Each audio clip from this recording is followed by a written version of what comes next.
You are learning what it takes to build a better world. We must rebuild trust for a better future.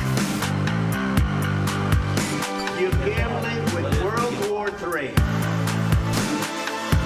How dare you? Shoot them dead. It comes from China. Tensions escalating on the Texas border. Misinformation. Misinformation.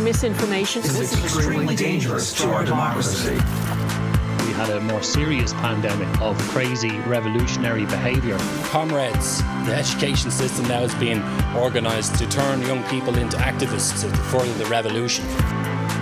Marxism feigns or fakes concern for people and groups, particularly the oppressed. This is communism. There's no better word for it. Unless people are going to come back with a new personality and an evolved attitude, we're not going to win.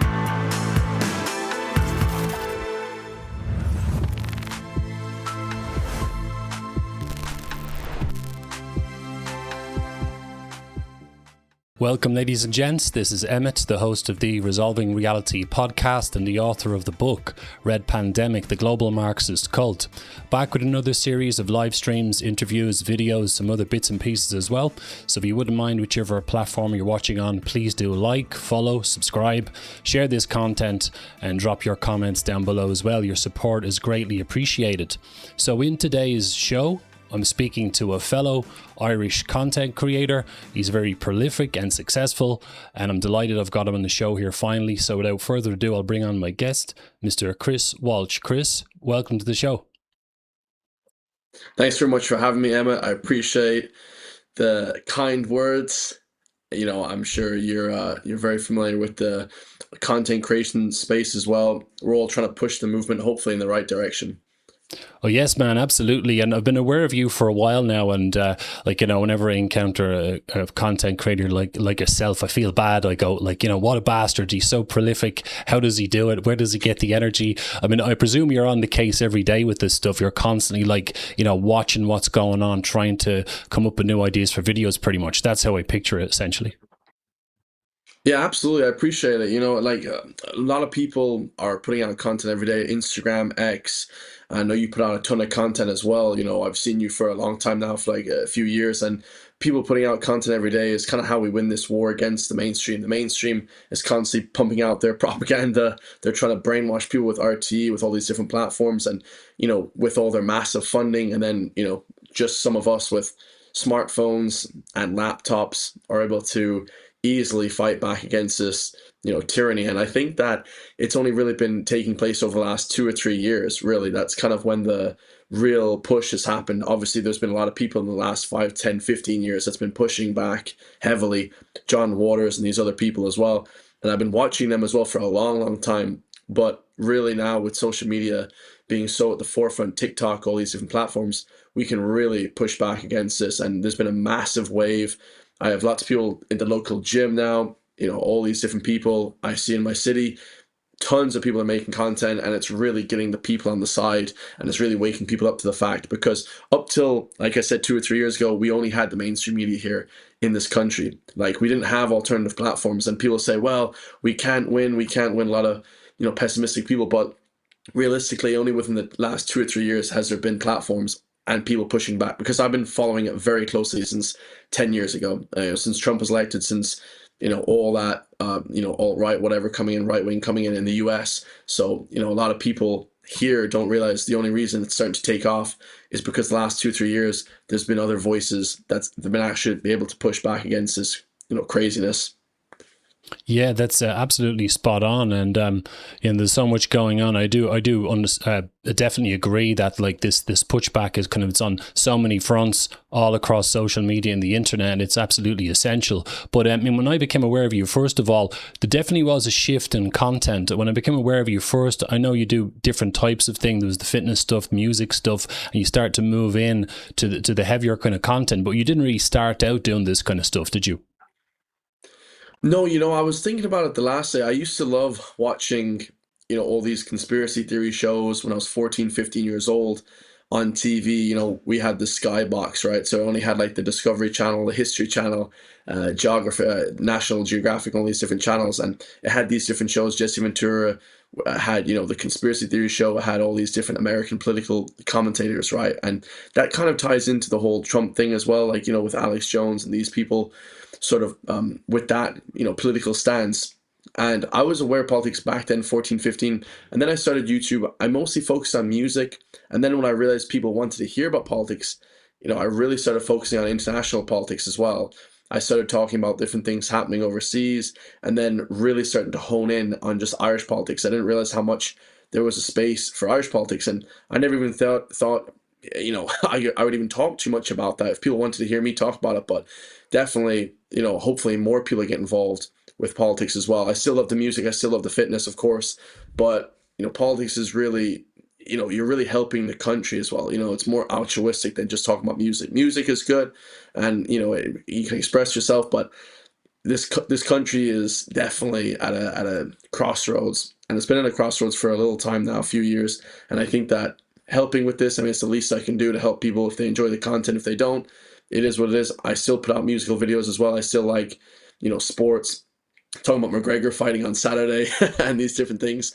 But, you know, the politics is really, really impactful. And I personally love that as well, and I have done since a young age as well. So yeah, maybe that's, I think that's actually good, because I've had a lot of conversations with people recently about how all this bigger picture stuff, the fighting globalism thing, can kind of grind you down a bit. So I think your formula is really good, where you're still mixing up the content a little bit, keeping things lighthearted. I mean, I'm a big UFC fan myself. I know all about the McGregor fight. I love getting into stuff like that, just to switch off, you know, and just kind of relax. It's so important, isn't it, to kind of have that balance?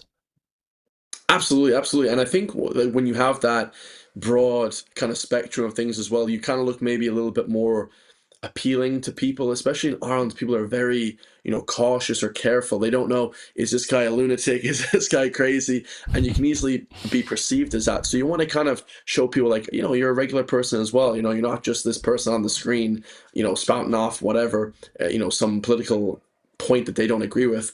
You're just a regular person. And I think maybe sometimes as well, when we see these like elites on TV, you know, you're never going to see whoever, Simon Harris at the local GA pitch, or, you know, Micheál Martin at the gym or whatever. You're never going to see these people walking around in daily public. And when you do, they get a cost, you know, with a very rare time, you know, you have people accosting them. So there's definitely this kind of, you know, aspect that I want to really show people, that everybody understands that this is correct. This is the correct path to lead. You know, when you're just kind of maybe talking about the same thing every single day, maybe some people get a bit numb to it as well. I remember that was one of the things that, you know, Arnold Schwarzenegger said about the action movies. He said, you know, when there's so much action in the movie, you get a bit numb to the violence or whatever. You know, you have to throw some comedy, you have to throw a little bit of things in there as well to kind of wake people up. So that's how I think it helps to kind of add to the different aspects of you know, politics and music as well, and the culture, I suppose, as well.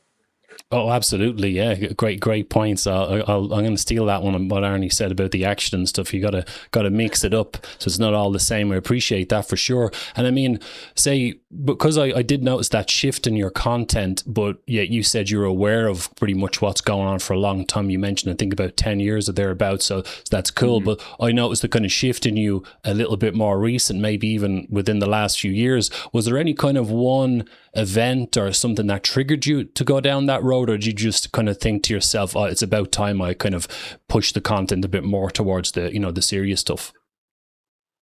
You know, it's a good question. I saw a lot of other YouTubers making content, and they're making more international politics content. And, you know, one of my friends actually told me, why are you reacting to American music and all this international music when they have their own creators to do that? You know, so I'm thinking to myself, okay, well, you know, people want to hear their own people talk about their own things. Let me talk about something that's local as well. But is there any one particular thing? You know, when I first started reacting to politics, it was around the time when this different wars happening in the Middle East. You know, so I talked about that, and that video went crazy. And I said, well, there's definitely a real appetite for this, especially people here in Ireland. And I remember seeing around that time not very many creators even talking about politics, even talking to my friends, they said, oh, I would never talk about politics, that's crazy. And I kind of said, well, I mean, if no one's talking about it, then how are we going to ever have a voice? How are we ever going to change anything?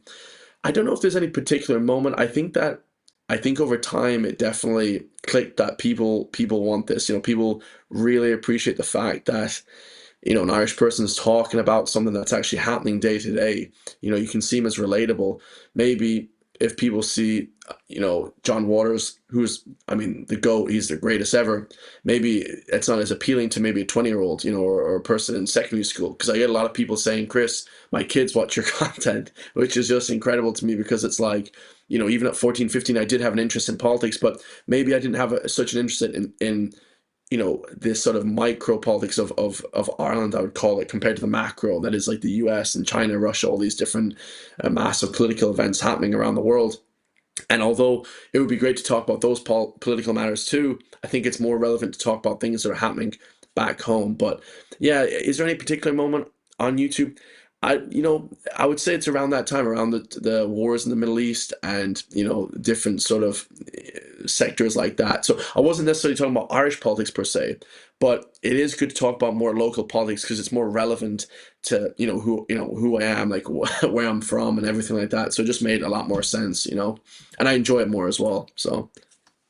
Yeah, that's absolutely spot on. And I mean, because you mentioned about, who watches your content and so on, part of me thinks, I have heard of this before, because this kind of stuff has been going on since about, to me, 2015, 16, I started really paying attention to the trends on the internet, how content creators were kind of drifting more into this anti-globalism stuff. And it happened to people so many times where they kind of changed their content and it really affected their fan base. I know some people who had to, like, it literally destroyed them and even some of the income or earnings from online stuff, and they had to rebuild themselves and try and find a new audience. Did you find that when you did that kind of shift that some people went a little bit like, this is a bit too much for me, or was there any sort of reactions like that? Yeah, it's a good question. Nobody actually really said anything. A lot of my audience was like from overseas, from like Southeast Asia and these different countries. I reacted to a lot of like foreign music, American music a little bit as well. But I think people appreciated the fact that politics is more relevant. It's more impactful as well. I feel like you're actually kind of helping people with the music. It's a little bit, you're kind of just maybe enjoying the culture, which is great and everything. But, and I react to, Irish music as well. But it definitely is more impactful. And it's great that you talk about around 2015, 2016, because I was just in college then. So I just about started college. I was like 20 years old. I took 2 years off from secondary school and I went in, and I remember clear as day, I woke up in the morning and we saw Trump get elected. Now, obviously, like I said, like I think a lot of people, their opinion on Trump has kind of shifted a little bit. Okay, there's good things, there's bad things. But I remember back in 2016 when he got elected, one of my lecturers in GMIT, ATU now, Atlantic Technological University in Galway, she basically ran into the classroom crying in tears, super upset. She said, I can't believe, this guy got elected. And I remember the whole classroom being silent, and there's probably about 35, 40 of us in there. And then me specifically saying, I think he has a few good policies. And that pretty much ended my good relationship with that teacher, because from that moment on, she just targeted me. I would get like, 60%, maybe 70%, 60, 50%. I wasn't the highest achiever in college, but she would just drop me at 40, 45, just always the lowest grades every single time for the next 4 years. And I had her for 4 years. So, this politicizing of everything, and she definitely did that, almost was biased because it was affecting my grades. So I kind of want to hope in the future that now that I'm very outspoken about this, hopefully impacts, the future people coming up in like colleges and stuff, that they're able to speak more freely about being more right-leaning or whatever the case may be, anti-establishment or whatever the case may be, because I don't necessarily think it's more right-leaning too. I was just talking to my brother today. He said, appeal to more people, appeal to the left almost if you can in some aspects. And, I almost definitely think that in colleges it's super, super left leaning. But, if you want to bring in a new aspect, you shouldn't be docked points in your results because of that. And it was clear that she was just absolutely against anything that didn't align with her super left wing or liberal values. Yeah, I mean, well, what you said, and it's kind of funny in a way because it's so predictable and it doesn't shock me at all. And there's definitely a lot of that stuff going on. You literally just said, I mean, I agree with some of his policies, and that's it. Like, you're a far right Nazi, all of a sudden they want to chuck you in the gulag just because you don't hate them. I dealt with it so many times. I had an ex-girlfriend of mine 10 years ago, just out of the blue, no interest in politics, current affairs, turned around and said, I hate Trump. And I was like, okay, great. That's it. That's what's on your mind. You know, it's such programming. Yeah. But, you know, on that whole stuff, you know, the Overton window and so on, would you always have kind of considered yourself more of a nationalist, or have you been on a bit of an evolution, or where do you kind of stand on all that? I will say this. I was never left-leaning. I never pushed any of the medications in 2020. I never did any of that. Ever, even though I knew nothing about politics. You know, I knew nothing about politics, really. But what I did know is, like I said, at 14, 15, watching Alex Jones on YouTube, watching this conspiracy theory show with Jesse Ventura, who's more of a libertarian, I would say, right? But definitely always more right-leaning. You know, definitely, okay? And I know in Ireland they say, well, there's no left or right. It's, you know, it's more center-right and this kind of, you know, bullshit. But definitely always right-leaning, but I never even knew what it was. I was so in the matrix, I would call it. You know, when you grow up here in Ireland, and a lot of people don't talk about this, they want to just insult people that are left-leaning, or they want to insult people that are just not knowledgeable about what's happening in the country. I don't ever do that. I just think, I think a lot of people are just uneducated on what's actually happening, because I was the same way. It wasn't that I was left or right-leaning. I was definitely right-leaning if you were to actually break it down, you know, pro-gun, pro-this, pro-everything, right? Let's say if it was on an American scale, right, and more pro-Republican. But, you know, I definitely think that people are super, you know, uneducated with these topics. You know, like I was. I had no clue what the hell was going on. Literally, you know, till about 5 years ago, 4 or 5 years ago, with Irish politics. Obviously, overseas, we see things on the internet. But definitely, watching all these different YouTubers, Alex Jones, all these different people talking about politics, I was definitely absolutely more right-leaning. I was never, ever in any regard left-leaning with policy-wise. So, yeah, it's a good one. I know it's like a box standard question, but I'm always curious about that, because often people go through these different types of personal evolutions and so on. And how's it going with, say, you know, since you've kind of changed your content and moved, not changed your content, but focused more on the anti-globalism or kind of patriotic stuff, has that created more opportunities for you? Like, I saw you had a few appearances on different podcasts and stuff. You know, tell us about that, and what were some of the big ones?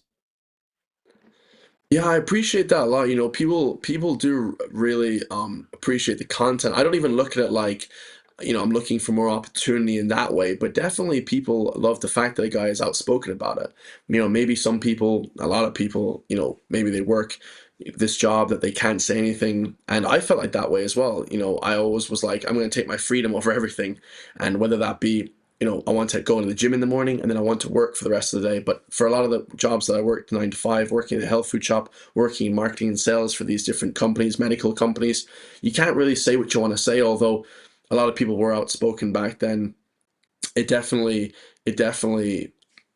helps when people are more outspoken, because it changes the Overton window. But yeah, I was on the show with John Waters and James Conway as well. He's a great guy. A couple months ago, I think John Waters has gotten a bit ill or something like that. So I wish him well. He's a great guy. I read his book, that book as well that he gave me. I read, you know, like half of it. It's an amazing book. But has it opened up more opportunity? I would say in terms of the political realm, yeah, but I'm not even too big on, let's say, running for a political party like that. You know, the National Party just had a conference there, and I think the National Party are amazing. But right now, in terms of just the media space, I want to remain a little bit more independent. Okay, now I'm always independent, of course. Okay, I'm not funded by anyone or anything like that. But it definitely helps when you're more independent, because as soon as you start taking funding from different people or anything like that, you basically are reliant on them. And like I said, I just want my freedom to do what I want, and I don't particularly want to be supporting anything in a super rigid manner. Absolutely, I support the National Party. They're absolutely amazing, and I actually hope that they get in. They're really, really good, along with a few other parties, as much as we can help them. But that's pretty much the only party that I see that's really really pushing the boundaries on that. But yeah, definitely it's great to see people actually appreciating the content and inviting me to different things like that, to the podcast with John Waters. It's absolutely amazing. I mean, he's a great guy. I learned a lot from him, and I'm just still learning as well. You know, I'm trying to learn from all these great people as well, trying to get educated. And that's what I always tell to people as well: try and get more educated with these topics, because a lot of this stuff can be maybe very, you know, mind numbing at sometimes. So you have to kind of take it day by day. Yeah, absolutely.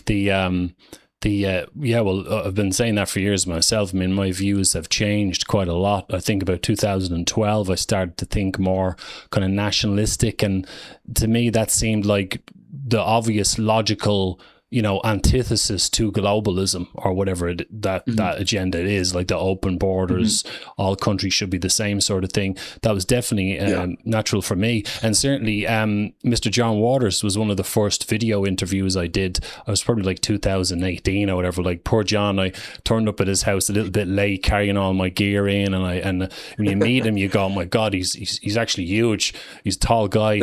And then when I remember doing the interview, setting up all the cameras, I was all over the place, but he's very gracious. I mean, actually looking back at the tape before I edited before I start talking, and I could see him sitting in the chair with this kind of look on his face, like he's a little bit tired, but he was kind of putting up with me, but he was so patient, and what a legend, you know. And I kind of think of characters like, what do you think of, say, characters like that? He's been doing this a long time. It's very admirable that someone like him can keep doing this thing and keep talking, even though he's been watching things kind of go awry for probably like whatever 15, 20 years now. Is that something that's been on your mind as well? Yeah, it's absolutely amazing. I mean, these people, and there's new people coming out all the time. Like, I remember watching James Conway for the first time a couple of years ago, and then doing his podcast. That was actually my first podcast that I ever did, and I thought that I was quite boring on the podcast. I didn't really make much sense. I wasn't really talking that much.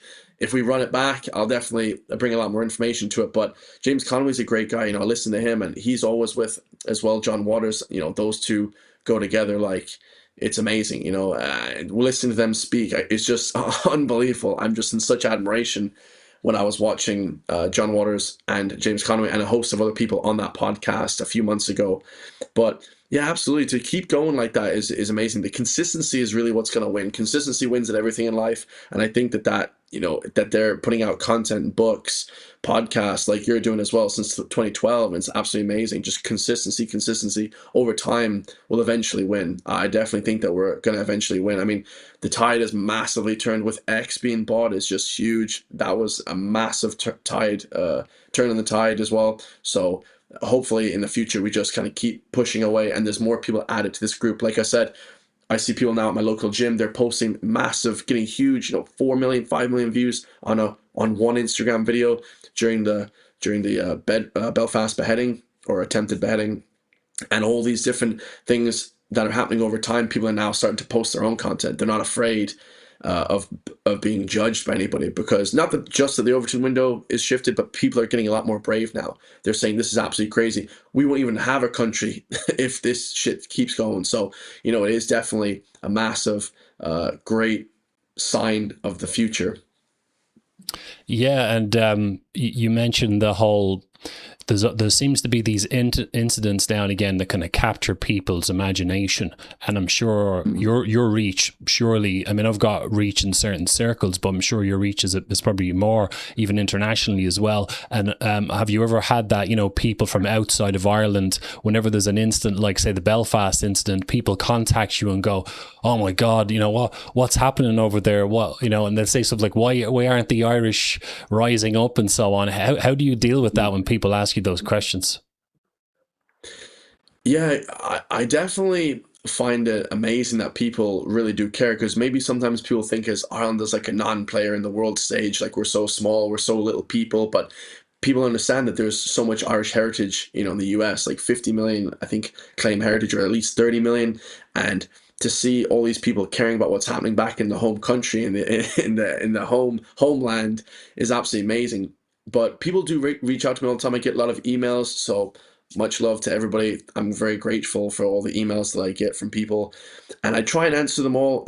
But people really, they're very concerned about what's happening here. People from the UK, people from everywhere. Actually, I get people from all over the world, random places in the world, wondering what's happening in this country, because YouTube has such a reach. And it's great to see that now the internet isn't censored. But a lot of people say the internet wasn't censored 10, 15 years ago. I don't really see it as that. I think that a lot of people got censored. Like I always talked about Alex Jones. He got his YouTube channel taken down fully. So that really is extremely hard to happen nowadays. Okay. It's extremely hard to happen nowadays. And, you can avoid it in some aspects with actually still keeping the sort of mainstream narrative that of the right. So it's great to see that. But definitely people, see that the reach is massive compared to what it used to be. I mean, this is why they're trying to ban the internet. They're talking about bringing in censorship. Under 16-year-olds need to be banned from the internet. This is all just complete nonsense. 16-year-olds, it's just completely redundant to even suggest that this is going to make an impact whatsoever. People have VPNs. People can get around it. They just want everybody to have their picture on the internet. That's it. Because if it's for under 16s, then we have to prove then, if you're over 16. So then if I'm 30, if I'm 50, if I'm 60, I have to then put my face up on the internet and digital tracking, digital ID. So, this is all the ruse to basically get us all censored and kicked off the internet, because the internet really is the only means of dissent now. It's very hard for people to protest every day. There might be one or two big protests in the year,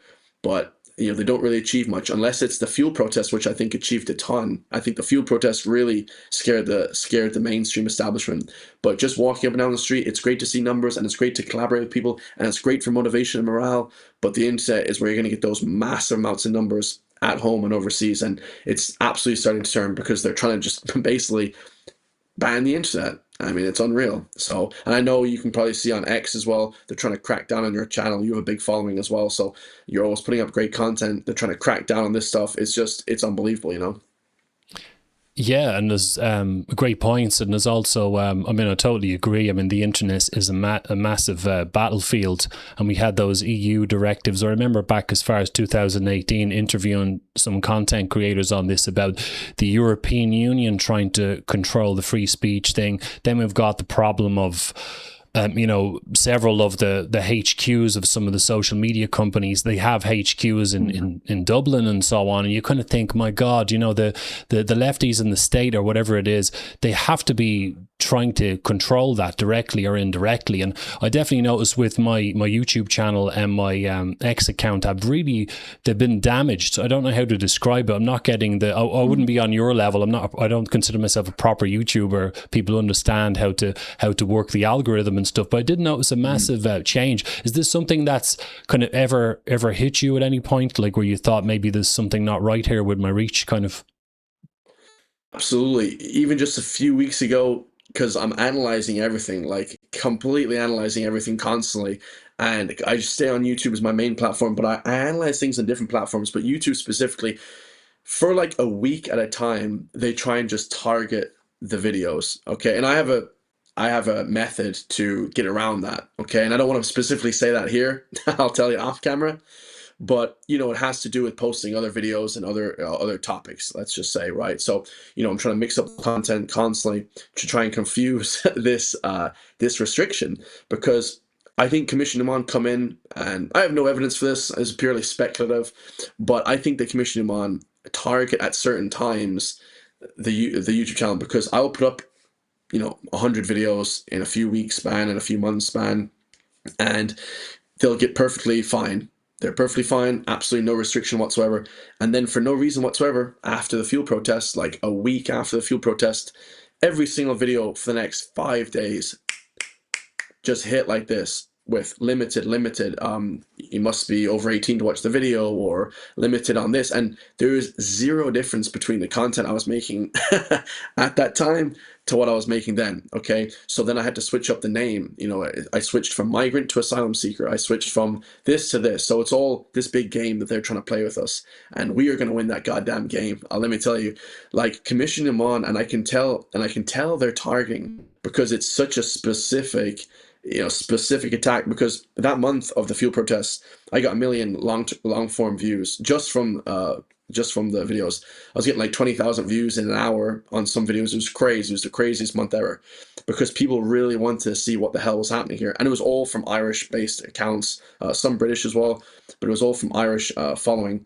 And this is the impact that we're having now. And not just me, there's much other big people as well. There's a few other YouTubers that film themselves in Galway, in Northern Ireland as well, I believe, and Derek Domino as well. There's a host of other guys. They're absolutely amazing, and I'm watching. And it's not all about views, but in this specific warfare, this, I would call it psychological warfare that they're trying to enact on the people, it is a little bit about that. You know, they're trying to get all the views for their legacy media, but in reality, you know, they're pumping in 200 or 720 million in what, a 4-year span, and they can't even make that money back. They just announced this morning, or maybe it was yesterday, I just made a video today about it, that they're like hemorrhaging money.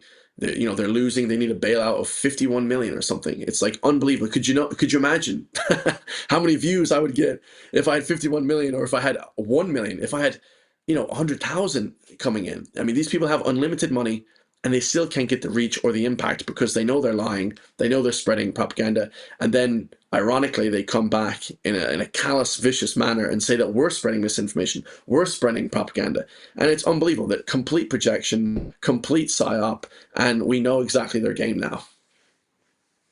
Yeah, well, that's great. You're talking about how to stay ahead of their maneuvers. Is like this cat and mouse game of like just changing the words. I mean, it's funny because I mean, I suppose they're going to retrain the algorithms and use AI to come up with the alternatives to what you might think of. You have to constantly play this cat and mouse game. I mean, do you think that process is going to keep continuing forwards now? And I mean, the AI thing has to be massively impactful here. I mean, they're programming these things to think the way we think and so on. I mean, it's ridiculous. I mean, they should almost give up at this point and trying to control the free speech on the internet. What do you think? Absolutely. I mean, it's just eroding our freedoms, it's stealing our freedoms away. It's something that we don't, need, or we don't want as a people. It's totally unnecessary. But the AI definitely, I think at one point a few weeks ago or a few months ago, I believe, around the time of the fuel protests, they said that, I think it was, I could be completely wrong, but I think it was 50,000 YouTube accounts got completely canceled because they had AI content. So if you had any kind of like monotone voice of somebody, or if you had AI content in your video, like music or video content, then they took away your channel. They just terminated your channel as a crackdown of getting rid of AI content on YouTube. So they don't want any kind of AI content, but this is AI scanners that are doing that. It's just unbelievable. But the AI will definitely get worse. It'll get more intense. And I mean, hopefully, because once you get over 100,000 subscribers, you get a personal person to review your YouTube channel. It's not just like a pure AI. So you have somebody that's personally, and I think after 1 million, you get a personal assistant for YouTube subscribers. But we're a long way away from that now. But at least there's somebody behind the work, kind of, that I'm able to talk to a little tiny bit, because YouTube is just terrible with their explanation of why they cancel channels. They actually won't tell you. Like other platforms, Instagram, Facebook, X, they're a little bit better with telling you what content you can and can't put up. But YouTube, because they don't want lawsuits and all this kind of nonsense, they're just terrible with their sort of, I would call it, HR system.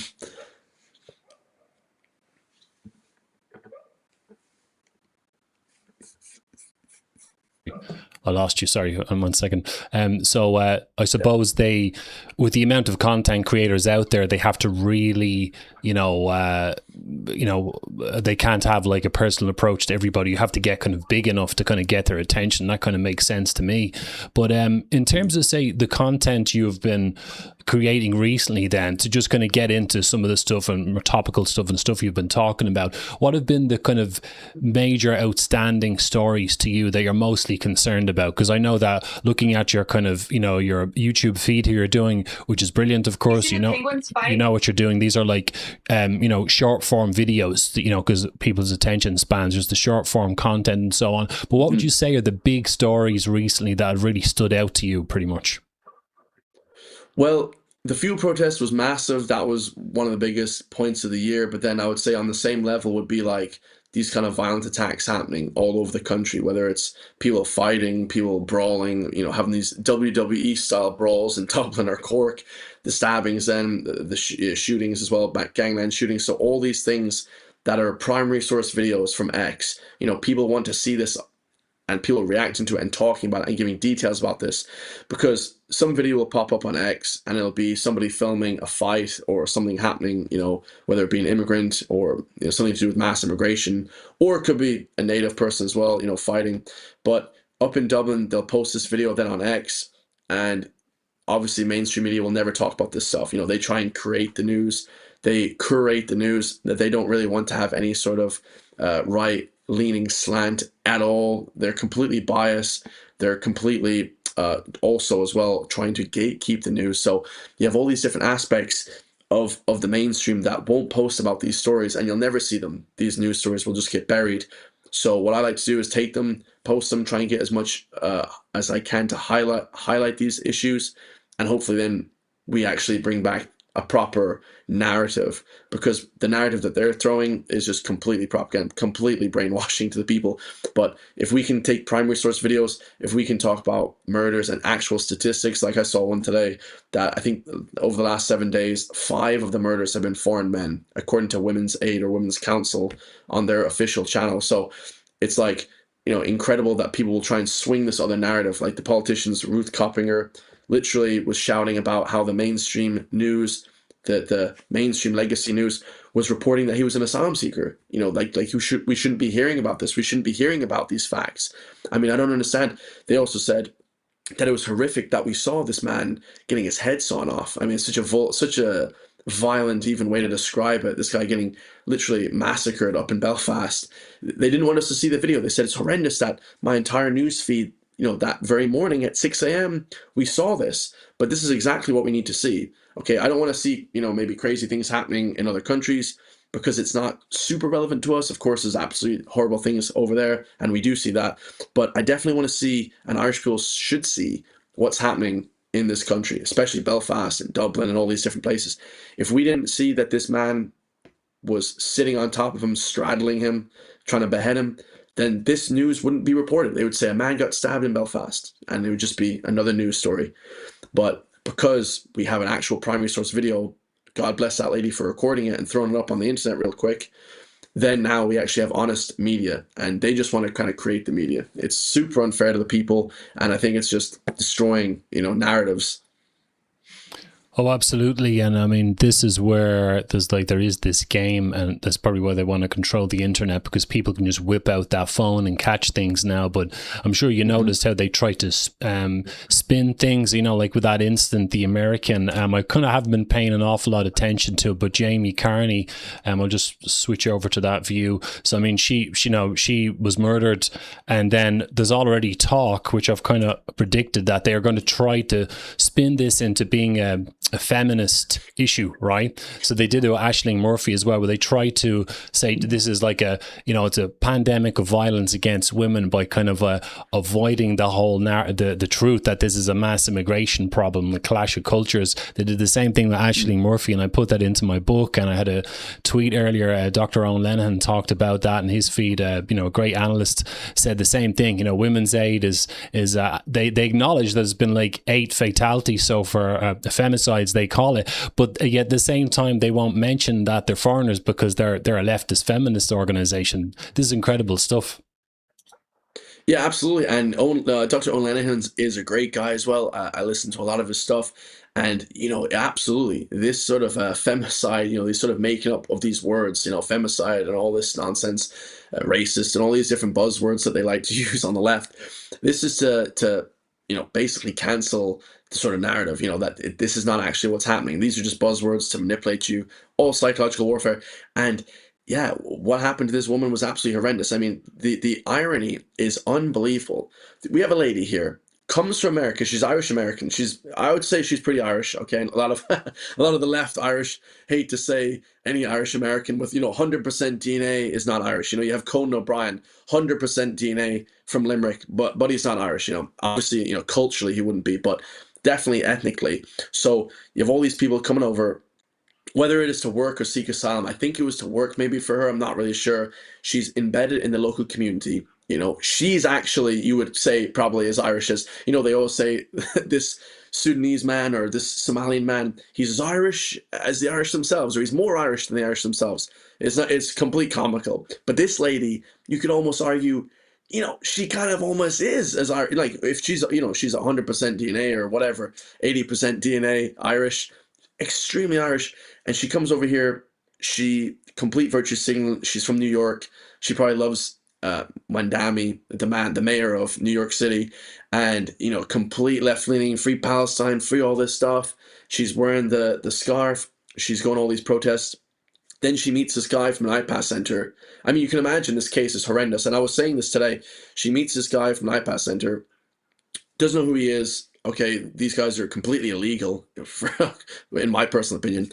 And she strikes a relationship with him. God knows how, maybe through Tinder, through the internet or through, in person. And she meets this guy. She only knows him for what, maybe 18 months? What is it? 16, 14 months, a year and a half since 2024, they said, summer. And then they get into one argument. He gets mad. He can't control this uncontrollable rage that we see in a lot of these people from the third world.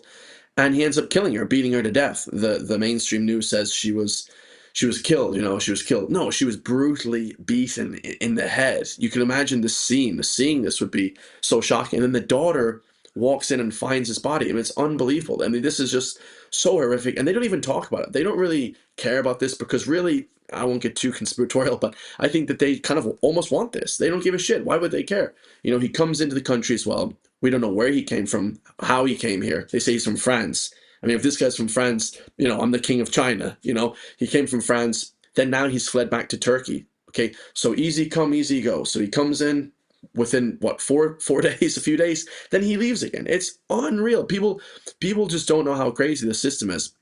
And what I was saying today is, just to finish off here, like the worst case about this is the people that she was around, okay, the Irish people, because we like to hate on the illegal immigrants, and absolutely they're to blame. But the people that were around her family, and they might not have listened to her, maybe they did tell her, but they should have said to her, this guy is unchecked. This guy is a complete, God knows who. He could be ISIS. We don't know who the hell this guy is. He's coming here. He's only lived here for a year and a half. Could be from flipping God knows wherever. And he's coming here. He's in an IPAS center. And, you should be more cautious with this guy. And, being this kind of left-leaning lady or whatever, liberal lady, she completely trusts him with everything. And then she ends up getting kind of killed. It's like this touch of irony. Everybody's talking about that. It's horrific. I'm Christian. We don't want to see anybody die. But obviously this lady was very arrogant. Maybe she didn't want to listen to these people. I don't know the specifics of the case. I don't want to be commenting on someone who passed away. But it's just tragic, really. I mean, you know yourself, I'm sure you saw the story. This lady, Jamey Carney, the whole community loved her. She was in the community. This is small communities in Killarney. The most beautiful, idyllic place. I went to Killarney once. I thought I died. I went to heaven. This is the Shire. This is like heaven on earth. We have the most beautiful country in the world here in Ireland. And then it's like we have these murders for these third worlders. Like, what is going on, lads? And then as well, I don't know how this happened, but the daughter walked in, found the body. How did the daughter not hear what was happening? This sort of brutal beating to death. Maybe they had music playing or something. And then he ran out the door and the police were saying, we're so afraid. He had 12 hours head start. 12 hours head start. I mean, this guy could be in flipping God knows where. They said he went to Turkey. He could be already in Syria. 13 hours. I mean, that's the head start of a lifetime, and this is what it's gonna be. Maybe he might flee to a country where we can't extradite him. Okay, so, and they protect their own, these people from the third world, certain religions, I won't get too far into it, but they protect their own people, and then we'll never see the guy again, potentially we'll find him, and hopefully we do, but there is that slight chance that this guy just never gets found, and he rides off into the sunset, and he's good to go, Yeah, it's horrible. And I mean, I was talking to a friend about this earlier, Chris, that like from my perspective, I suppose it was the late 90s, early 90s when I knew this type of stuff was probably coming down the tracks, because the United Nations was talking about, their first global compact on migration was 2002, and you could see they were already trying to put the idea out there, oh, we need, more immigrants because of the West is dying, pretty much, the birth rates and all labour, and the economy is crashing, the Marxist thing of, capitalism is collapsing, we need labour from the third world, all this stuff. So they were starting to lay the foundations back then, and certainly I think Sweden and Germany were two of the countries that were hit the first with this in a big way. And we saw this phenomenon of these lefty kind of women kind of almost virtue signaling, as you said. They're kind of showing off that I'm a good person. I'm not going to say no to this guy just because he's from the third world. He's just a person. We're all the same. And, they're kind of primed to ignore advice from people telling them otherwise. And I know that Paul Joseph Watson made a lot of videos about this, of kind of, was it FAFO or fuck around and find out sort of thing. Now, I don't want to mock anybody, but this is the tragedy of this situation. It's like there's an indoctrination problem here where people are not using their common sense. And I'm wondering, do you think there's going to be a point? I mean, everyone always says this. Is there going to be a point where a lot of people wake up, that prevents something like this happening again? But we've already had loads of these cases. So like, when is this going to stop is the argument. Yeah. I mean, I don't know will it ever stop. And hopefully, this sort of posting about these videos and talking to people and telling people and educating people on what's happening, hopefully it eventually does get to the liberal elites and it does stop. But maybe as long as the money is flowing in from the EU, from the UN, it'll never stop, because we know this is a human trafficking situation. They go to the third world countries. These people are like plucked out of the jungle. They don't even know where they're going. If you go to Libya, and my family, very international, okay? They've lived everywhere, Libya, North Africa, the Middle East. I lived in the Middle East till I was 6 years old. I'm very familiar just even with the attitude of these people. These people wouldn't even know like where they're going. They just come to them and say, do you want to come here? And they're basically maybe taken in this sort of like new sort of slave trade. They're just taken from wherever, Libya, wherever. They're coming on boats as well, of course, to Europe from Libya. When Gaddafi got killed, that sort of flooded flipping Europe with it. Although he was a dictator and stuff, he did kind of keep that border from the people flowing into Europe. A lot of people report on that. But it's like, unless this money stops flowing for this. I saw a guy, what was that guy's name? You know better than me. He made like 230 million euro from the immigration into Ireland, and one Irishman, because he has all this like host of hotels. He has the hotels, he has all this stuff. He could be putting Irish people into the hotels, homeless Irish people, maybe women victims of domestic violence. Nope, he doesn't care about any of that. He wants to just flood the country with the third world. I mean, it's unreal stuff. And to see this, our own people doing this, I couldn't do it. I mean, I don't know how people live with themselves. I mean, the money, you couldn't do this to your own people. I don't understand, guys. And I'm not holier than thou by any stretch. But it's like, just selling out your nation like this is unreal stuff. They wouldn't do this if they were actually enclosed in their community, because these people that are making money from this human trafficking, mass immigration, they live in Spain. They're in the Tenerife, they're in flipping Dubai, partying it up with their millions. They don't even live here in Ireland. We, the people that middle class or, lower middle class, whatever you want to say, I didn't grow up rich by any stretch. We have to live around these people. We have to live around the flipping people coming from Somalia. These people will never see this. They will never see this stuff. They'll be in flipping either in places like Dalkey, which, is nice to visit, but there's no iPass Centre there. Or else they'll be overseas and they'll never even see it. They'll never even have to talk to Irish people, because Irish people would tell them, hey, why is John down the road? Why is he bringing in loads of people? He's driving the Bentley all of a sudden. He used to be a farmer. Now he's driving a Bentley, and he has all these people coming in. Why is he doing this to us? Like, we have to live around these people. What's going on? It'll never happen to them. But I just wanted to make that one final point. I can't believe that people around this lady didn't tell her about the dangers of these people. Killarney is beautiful. Maybe they did. Maybe I'm wrong. Hopefully somebody tells me that they did, somebody close to her. But it's like, I guarantee you that they probably didn't. That they probably were like, oh, it's okay, just go and be with whoever you like. And then this tragedy happens. It's crazy stuff. In a tight community, we would be telling people the dangers of other people. But nowadays, you can't tell anyone the dangers of anybody else because you're perceived as racist or whatever. And it's like, if the guy speaks English and he's here for 30 years, like we have in Galway, people from different countries, that's one thing in small, tiny amounts. But and they're actually in Galway. A lot of them are very enclosed into the community. We know everybody in Galway, but when they're in Dublin, in Cork, these are big, massive cities, and nobody knows each other. There's no community. There's no sort of warning people of other things, of dangers that could happen possibly. And then when you don't have that strict, that kind of social regulation from your friends, your family, this kind of bad shit happens,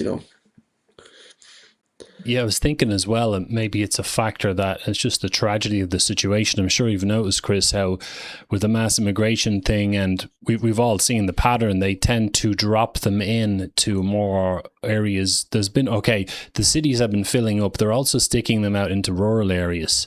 And those areas, traditionally, people are, there's the internet and there's the media and so on, but there's an argument there that the country or rural areas are a little bit slower to catch on to things in some ways, and you have this government agenda to bring in all these immigrants and stick the iPass centres all around the place, in addition to commandeering tourist locations, hotels and such, like you mentioned. Do you think that's a factor as well, that people are being hit with this in rural areas and they might be not so politically engaged, don't really know what's going on, but all of a sudden they have a massive amount of foreign men being based in the area, which poses a risk to the communities? I mean, this has to be a factor, surely. 100%. I mean, it's probably the main factor. Like, people in the cities, they are very savvy. People from Dublin are street smart. They're very wise about what's going on. They've been around people. They're around, thousands of people every single day. They know what's happening. There's great street reporters that capture videos, and if they capture too much, they put them in prison. Now this is what the police are doing, the Gardaí are doing, this is what the Irish government is doing, just showing people on camera, recording somebody, which they're already recorded on public CCTV. Now if you record them on your phone, now you get to go to prison. It's unbelievable. But definitely these rural areas, like in Galway, in a local hotel next to me, beautiful hotel, I used to go with my family to have food and just relax and hang out with each other. Beautiful, nice, big hotel. For the last 6 years, has been overtaken by, I believe it was Ukrainians, they said, in the beginning, and now it's all turned into Somalians. So they're just kind of doing this bait and switch. Okay, it's okay, families from Ukraine are coming, and then it's like, okay, military-aged warriors, soldiers are coming from Somalia. They're doing this kind of switch up then 6 years down the line, 5 years down the line. And they said as well at the beginning, well, they're only staying here for 3 months.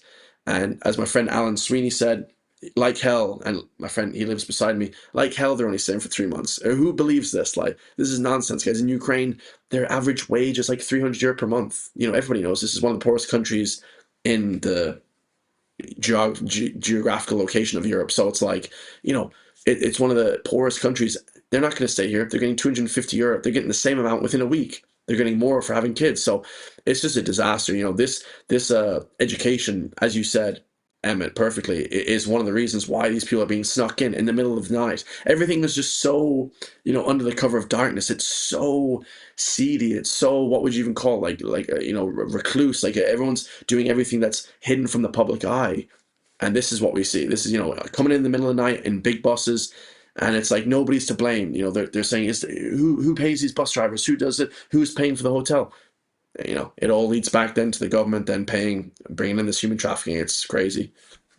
Yeah, exactly. There's clearly there's an agenda, and it's very subversive and sneaky, and the tactics you talked about of bringing people in at night, and even in the UK as well, you had incidents where you'd have bus loads of immigrants being brought into a certain location.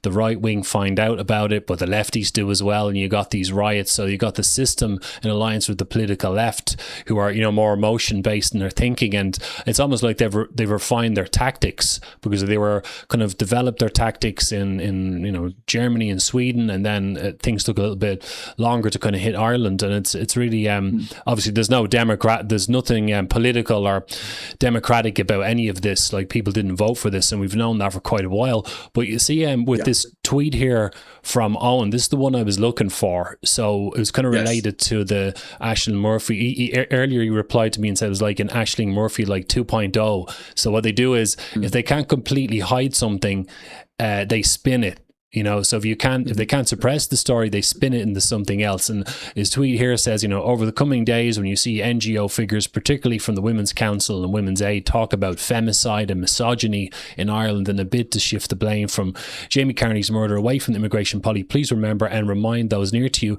that not a single Irish man is a suspect in the 7 murders of women committed in Ireland this year. Ireland doesn't have a misogyny problem. Ireland has a violent immigrant problem.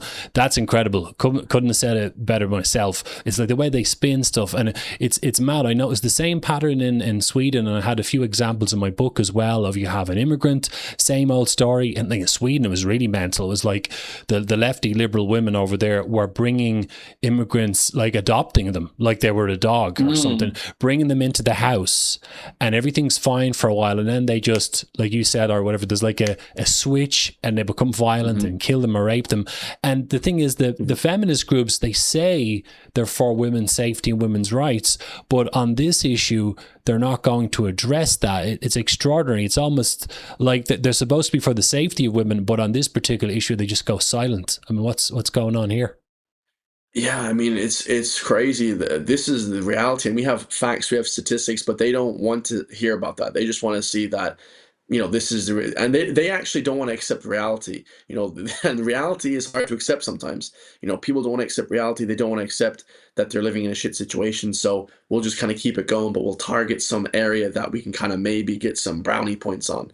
And really, reality, I mean, this is clearly exactly what's happening. Dr. Owen Lenihan is talking about it, and it's crazy. And we're heading in the same way as the UK. You mentioned the UK. The UK is a disaster. That country is one of the worst countries I've ever been to. I never want to go back there ever again.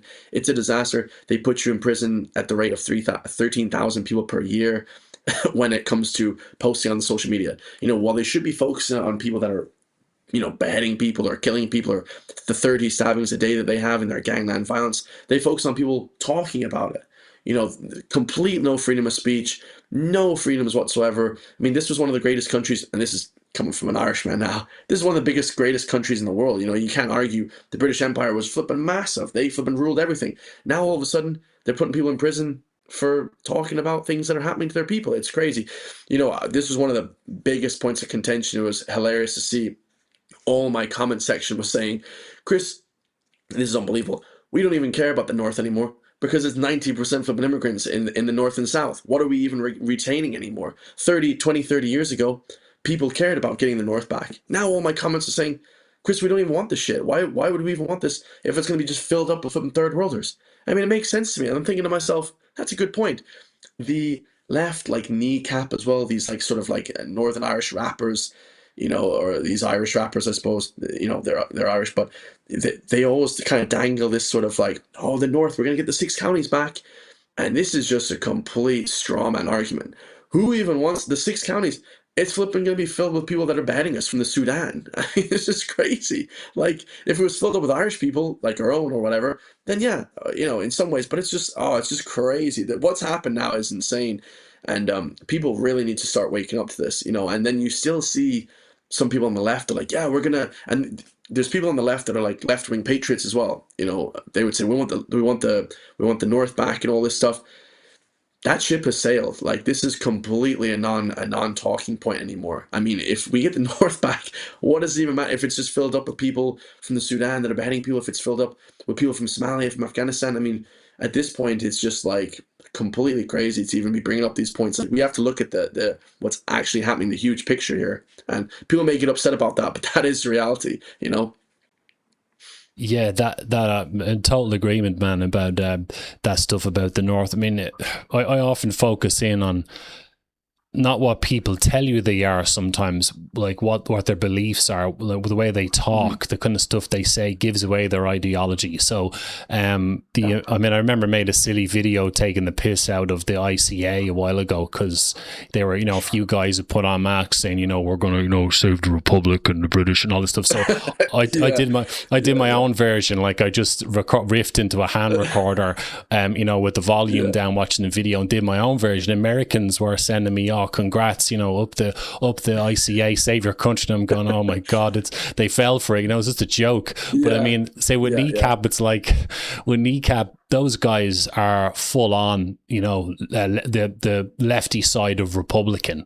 They're talking about United Ireland, and they'll say all the usual stuff like we need solidarity, 32 county republic, let's free the North, but they'll also say free Palestine, and they'll give you other clues that they're kind of leftist, and they kind of confuse people. But like you said, people have to prioritize when it comes to the North. I mean, first of all, I know it's a huge subject, but me personally, I wouldn't want things to go back to the way they were, first of all. And I think that people on different sides of the community should hopefully understand this point. The real problem nowadays is this globalist agenda, not the British, or kind of get stuck in the past. And I mean, even with this, sorry, I'll switch views here. The one with the incident after the kind of beheading and then the violence, and we had the riots up in the North and so on. I mean, interesting, a friend of mine told me that it was actually people from the loyalist communities were the ones who kicked off the riots, because as messed up as this sounds, a lot of people on the nationalist side, the Irish Republican nationalist side, some of them are brainwashed with lefty thinking, and Sinn Féin is telling them not to protest the instant the riots were coming from the loyalist side. I mean, the whole thing's just a mess, isn't it?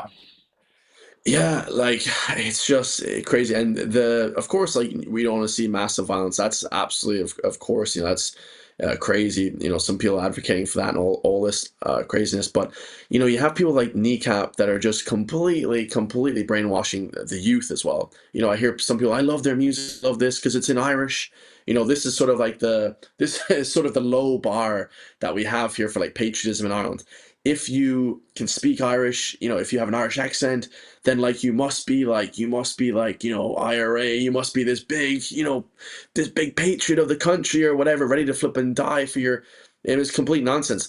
We had Kneecap last year. They cancelled with 600 other people. Apparently, they said there was 600 signatures. Christy Moore, all these people. They cancelled this Mise Eire festival. Mise Eire was a festival that was hosted, I believe, by Stephen and another lady in Castlebar. I think it got moved around a few times, and I was supposed to go to it as well, but I didn't have the time to make it. But beautiful, amazing festival. Something my dad would love. Like, obviously, that's another one of the things that that they say now. You have to be pro GA, pro this. The GA is one of the most corrupt things in the world now. We see the leaders. I see my friends. They're working out every day at the pitch. They're strong, big, fit. Guys, Irish guys. That's amazing to see. But what's not amazing to see is people praying in Croke Park. I mean, this is a joke. This is a complete joke. This is an invasion. This is a takeover, the way I see it. And people need to wake up to that. They don't want to say anything. Oh my God, no, they can just pray there. Well, we wouldn't hold mass in like this king in a King Saudi in a Saudi Arabian stadium. Okay, because in my opinion, Croke Park is as Irish as it gets. That's quintessential Irishness. We wouldn't hold mass in their stadiums. It's not a religious ground, but it is definitely a quintessential Irish thing. It's an Irish building. So this sort of idea that that Kneecap are good and they're like pro patriot Irish people, and they're trying to cancel people like John Waters and these patriots of Ireland speaking at this event. This Mise Eire festival was just an event to promote Irishness. I don't even think there were people there speaking about conspiracy theories, the stuff that I like. There wasn't even people there that were even at all fringe in any respect. They were just talking about stuff, like traditional music, beautiful Irish culture and heritage. That was it. Telling poems of the Banshee, stuff I used to listen to in primary school. Oh, the Banshee. I was 9 years old, 7 years old, listening to all these beautiful fairy tales and stories, old Irish stories.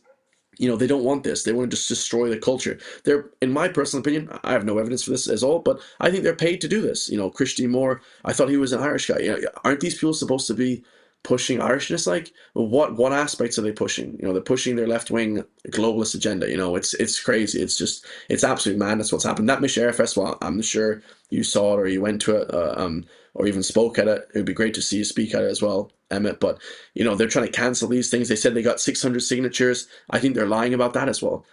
600 signatures to cancel a traditional Irish event. It's just insane. What has happened to this place?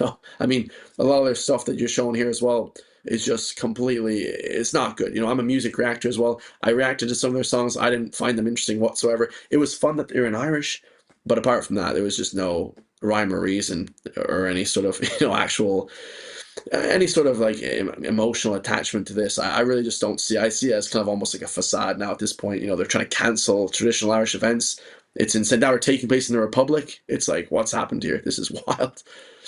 Yeah, it's really strange. And imagine trying to like because obviously both of us deal with a lot of people, say Irish Americans or just American patriots. Obviously there's a massive audience there if you're English speaking content creators, which we are, and they ask us about what's happening in Ireland. Try to explain to them what Kneecap are. Well, these guys are a little bit fucked up. Like they're kind of like a hip hop band, but one of them wears a balaclava, which is like the IRA, which is kind of a little bit Marxist, but also not in other ways. There's lots. You have to explain the history of the IRA, and then you have to talk about Irish culture. And like you said, like the Mise Eire festival, I think it was Suzanne Delaney, and I can't remember a fella's name. You got it right earlier. They've got a YouTube channel called Irish Inquiry, I think. They do like current affairs-y stuff for any Americans watching. And I mean, the festival you describe, exactly right. It was like a cultural event about Irish culture. I had that kind of music. I think that's what they were going for. I didn't actually attend it, but I knew about it. And I mean, the idea that these idiots who come along with their bullshit music and their stupid tropes and appealing to the lefty market, being propped up by the system as being fake rebels, and now they're actually destroying real Irish content, is just despicable. Yes. It's like the communist thing of when they want to destroy something, they'll go after it, but they'd also give you like a fake alternative to drag people over to that. And they've used it specifically to target the young in Ireland, to push them, like, everything gets taken over by the woke stuff. So whether it's entertainment or education, everybody's kind of pushed towards that road. And I mean, I don't know about, say, your audience spread in terms of its age, Chris, but I'm sure like a lot of the younger ones in particular would be kind of vulnerable to these types of idiots. What do you think? Absolutely, and you said it perfectly there. Like, I couldn't have said it more perfect myself. You have this kind of idea that they're like this rebel group, and they're pushing back against the establishment. They are literally the establishment. They're paid. They're signed to these big labels. They're paid. They're not independent whatsoever. I mean, it's insane. Like, and you can be independent. Like, I see people even like, and this is one of my main aspects that I go after people on YouTube as well, is social media influencers. This is something that literally nobody is talking about. Very few people are talking about this in Ireland. Nobody really cares so much about the mainstream media anymore. If you're under 30, let's say, you're maybe even under 20, you don't really listen to the mainstream news like RT news. You're not sitting down to watch the 6 p.m. news. You're not doing that, right? So what you are doing is you're watching people like Noone. You're watching people like the Guinness Guru. You're watching people like all these different people. I can talk endlessly about them, and I've made videos on all these people. And what you have in these people are, they're not paid directly. And this is kind of far out. People need to kind of like really stay with me when I talk about this stuff, because it's pretty complex actually for me to understand. But these huge companies like Coca-Cola, let's say they come in and all these Irish influencers are signed with a marketing agency. Some of them are called, like, I can't even off the top of my head, like marketing agencies, where they basically get this money. They get this big sum of money, 100,000 from Coca-Cola, and they put it into a pool, and then they divide that. The marketing agency takes that money and divides it out to all these influencers. Well, if you're like Noone and you come online and you start saying that, we know as a fact, and he said it as a fact, that immigration is bad, okay? Then he said specifically in a news talk, which I reacted to, I can remember verbatim what he said, all my sponsorships got taken away, okay? Why is that? I thought Noone and all these people can say what they want. You had Keelty on TV saying we're a free speech country, you can say what you want in this country. Well, apparently if you talk about immigration and you're Noone, you get every single one of your sponsors taken away. And then he said, I apologize. And slowly he said, I got every single one of my sponsorships back. Now, let me ask you, Emmet, how can you take back a statement like, because you can take back statements, how can you take back a statement that says everybody in this country knows there's a problem with immigration, the government know? How can you take back a statement like that? It's unbelievable. You can't take a statement like that back. Yeah, that thing of what you're describing, that coercion of like the entertainment industry, look, we'll go straight for the jugular here. And I mean, you know, any non-Irish people, we apologise in advance for the language we're going to use here, but they're essentially like whores for the system. They made themselves into whores for fame and money, and that makes them wide open to being coerced to go along with these agendas, and they just become mouthpieces for the system. And I mean, I noticed things were kind of going downhill for years anyway, but then when I saw Kneecap and I saw these fucking idiots, like one of the guys, like he was a teacher or whatever, and he had this balaclava on, the two of them come, you know, what the asked them to get the British out, and all this, and the British government, and the mask, and I'm like, Jesus, the wheels have really come off the wagon here when the guy literally has a balaclava on his head. You can't get any more obvious than that. But yeah, that coercion factor is a big thing, and I know this is kind of off topic, but they're even using it with the bigger picture stuff like ESG, environmental social governance. So you've got, on a lower level, you got people trying to be famous, being the performers and celebrities pushed into this, but you also got companies being pushed into it too. And then we saw the whole thing with Dylan Mulvaney, they push it so far and then they get found out. So they got this tranny guy for Budweiser and eventually hit them in the pocket. So maybe that's the way to deal with companies, is people not buying into this. But there's so much trash out there. How do you stop the youth of today financially throwing their money at, Kneecap and groups like that? I mean, kids don't really care about politics and ideology. I mean, how can you stop this sort of stuff? Absolutely. I mean, it is tough to stop that, and that's kind of that's the reality. These people will never stop because until the money gets cut off. But the ironic thing is, at the time when Gary Noone got cancelled, let's say, that's about the biggest cancellation we've ever seen in Ireland, because he went away for a week, he hid for a week. He said he didn't leave the house for 10 days. I literally said that this guy has agoraphobia or something. His life is super public, but he's the biggest influencer in Ireland. He's the biggest influencer that Ireland has ever seen. So we know so much about him. And he hid, for a week, had bad mental health problems. And that's sad to see. This is what they did. Now, the Irish people didn't do that to him. Understand? We didn't give this guy bad mental health or the fact that he didn't want to leave for a week. I guarantee you, if he left his house that week, he would get high fives and he would get flipping pints and he would get flipping love from the women for speaking up for the Irish people. He wouldn't have got this. Was done all specifically by the Irish government, by his marketing agency. He got all his money taken away. But at that time, he could have easily went independent. I know, I'm running the numbers all the time on this stuff. I know it absolutely. He was massive. This guy, I mean, he still is. He's the biggest guy in the country by 10 times. He could have easily, even just from his YouTube channel, which is not giving you much money at all, you could have easily, from the views that he's getting, from the pull that he gets, he could have easily went independent and just said, I'm not taking any more sponsorships, but I have my freedom of speech and I can say what I want. Instead, unfortunately, I don't want to say it, but he cucked up. He got back in the cuck chair and said, "Okay, that's it now. I have to take this. I have to basically censor myself, and that's it." And I couldn't live with myself, to be honest. I like my freedom of speech too much. I couldn't do it. I couldn't do it. I have to be able to say what I want, and anything I want. And he could have easily went independent. I said that, and he didn't. He started taking the money back again. It's like, this could have easily been reversed, where he could have easily just said, I think what I think, and everyone should piss off. And I bet he actually would have got his sponsorships back. He would have got a few back, at least. This guy's so massive. It's not like, just talking a little on certain topics, just everything gets the rug pulled.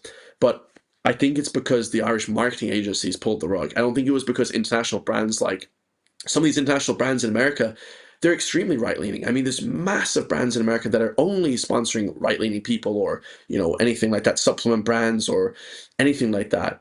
And he could have easily got sponsorships from them easily if he just messaged them or reached out to them. But instead, he's taking only Irish sponsorships, it seems like, from these marketing agencies. So it's just a catch-22. You can't speak your mind here if you're a public figure. And it's funny when you say when you started to notice it. The minute I really noticed it, it was way before Gary Noone. This guy, I believe his name is Protein Bar. He's like a TikToker. I didn't know anything about this guy at all.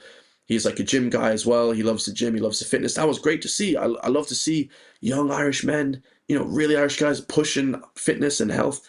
He starts coming on the Lad Bible Ireland, which is, sort of a Instagram, YouTube thing. It's like a big sponsorship page, big, huge page, originating actually from England. So it's British sponsorship. And he comes on and he starts saying, we should restrict freedom of speech. There should be hate speech laws. I'm thinking, you're talking about protein bars, getting healthy, getting muscles. What the hell has that got to do with anything? It's just like, how, obviously the guy's getting paid for this. I'm like, dude, like there's no there's no line there. Like, and this is unreal stuff. This is unbelievable stuff. You've never seen anything. And people like are not shocked by this. I don't know how they're not shocked. They're like, oh, protein bar, he's a great guy. But like, yeah, I agree that there should be hate speech laws, and no idea, no idea that hate speech laws, obviously, and then the backlash was massive. No idea that any kind of restriction of hate speech laws could just mean a tidal wave of people going to prison for all sorts of different things. And they still brought in the hate law, but I believe they left the hate speech stipend, the little part, out of it as well. So crazy stuff. Yeah, that's like you're saying, it's funny, like, the 1 minute someone's making videos about cooking and the next minute they turn around and go, oh, you know what also is good to make for your lunch? That reminds me, capitalism is evil, and off they go into a tangent. You're kind of like, what the fuck's going on here? Like, Western civilization is bad. How did they shoehorn that into a video or whatever, a fitness video or something? I mean, the whole thing is just very predictable now. I kind of talked about myself that like, that's why I kind of focus on the cultural or ideological stuff, because the education system, as we know, has been pushing out a lot of woke stuff and so on, that you're going to get, particularly the younger generations, are going to be more primed to go along with this stuff. The culture's been changing. That's why I get dragged into conversations about politics a lot. Of course, that's a big part of the anti-globalist agenda, but until people start looking at the cultural stuff, I don't think people can just vote their way out of this. I think that a lot of this is like an ideological problem as well. Noticing the same pattern in a lot of Western countries. People have to think about the way the youth in particular are looking at society. If they're being just pummeled with this stuff constantly and the parents are not guiding them in the right direction, I think things can go awry very easily. What do you think?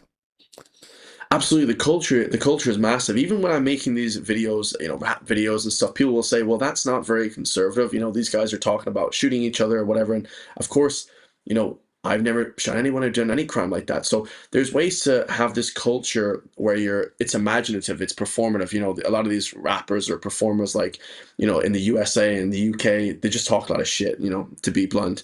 They're talking a lot of nonsense, but it sounds good on the actual album. It sounds good on the music. But, a lot of people also want to be entertained. Politics isn't really entertaining to a lot of people, so they can't really see that sort of that attraction. But, people will say, Chris, well, why didn't you go from music into politics? But the thing is, guys, I talked about politics like a year into my YouTube channel, and I slowly talked about it more and more.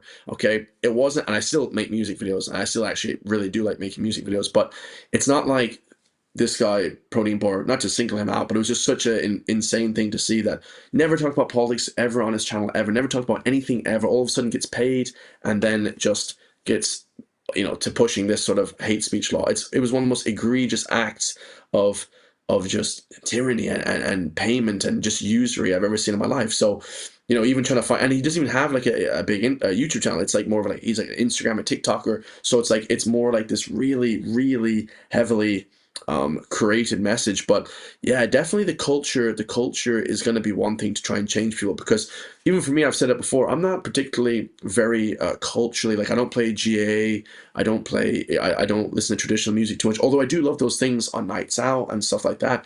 Because I've lived here my whole life, my dad is Irish, I'm very ingrained in culture in other ways. You don't have to be particularly, and this is what the youth think, oh, I have to be listening to my granddad's music, and I have to, be very like old school, old style to be conservative, and that's not it at all, guys. I'm not like that at all, in fact.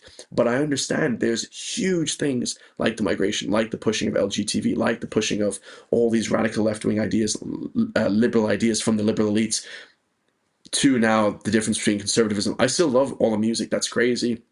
I still love Grand Theft Auto 6 is coming out, PlayStation games. I still love all this stuff. You don't have to be this boring,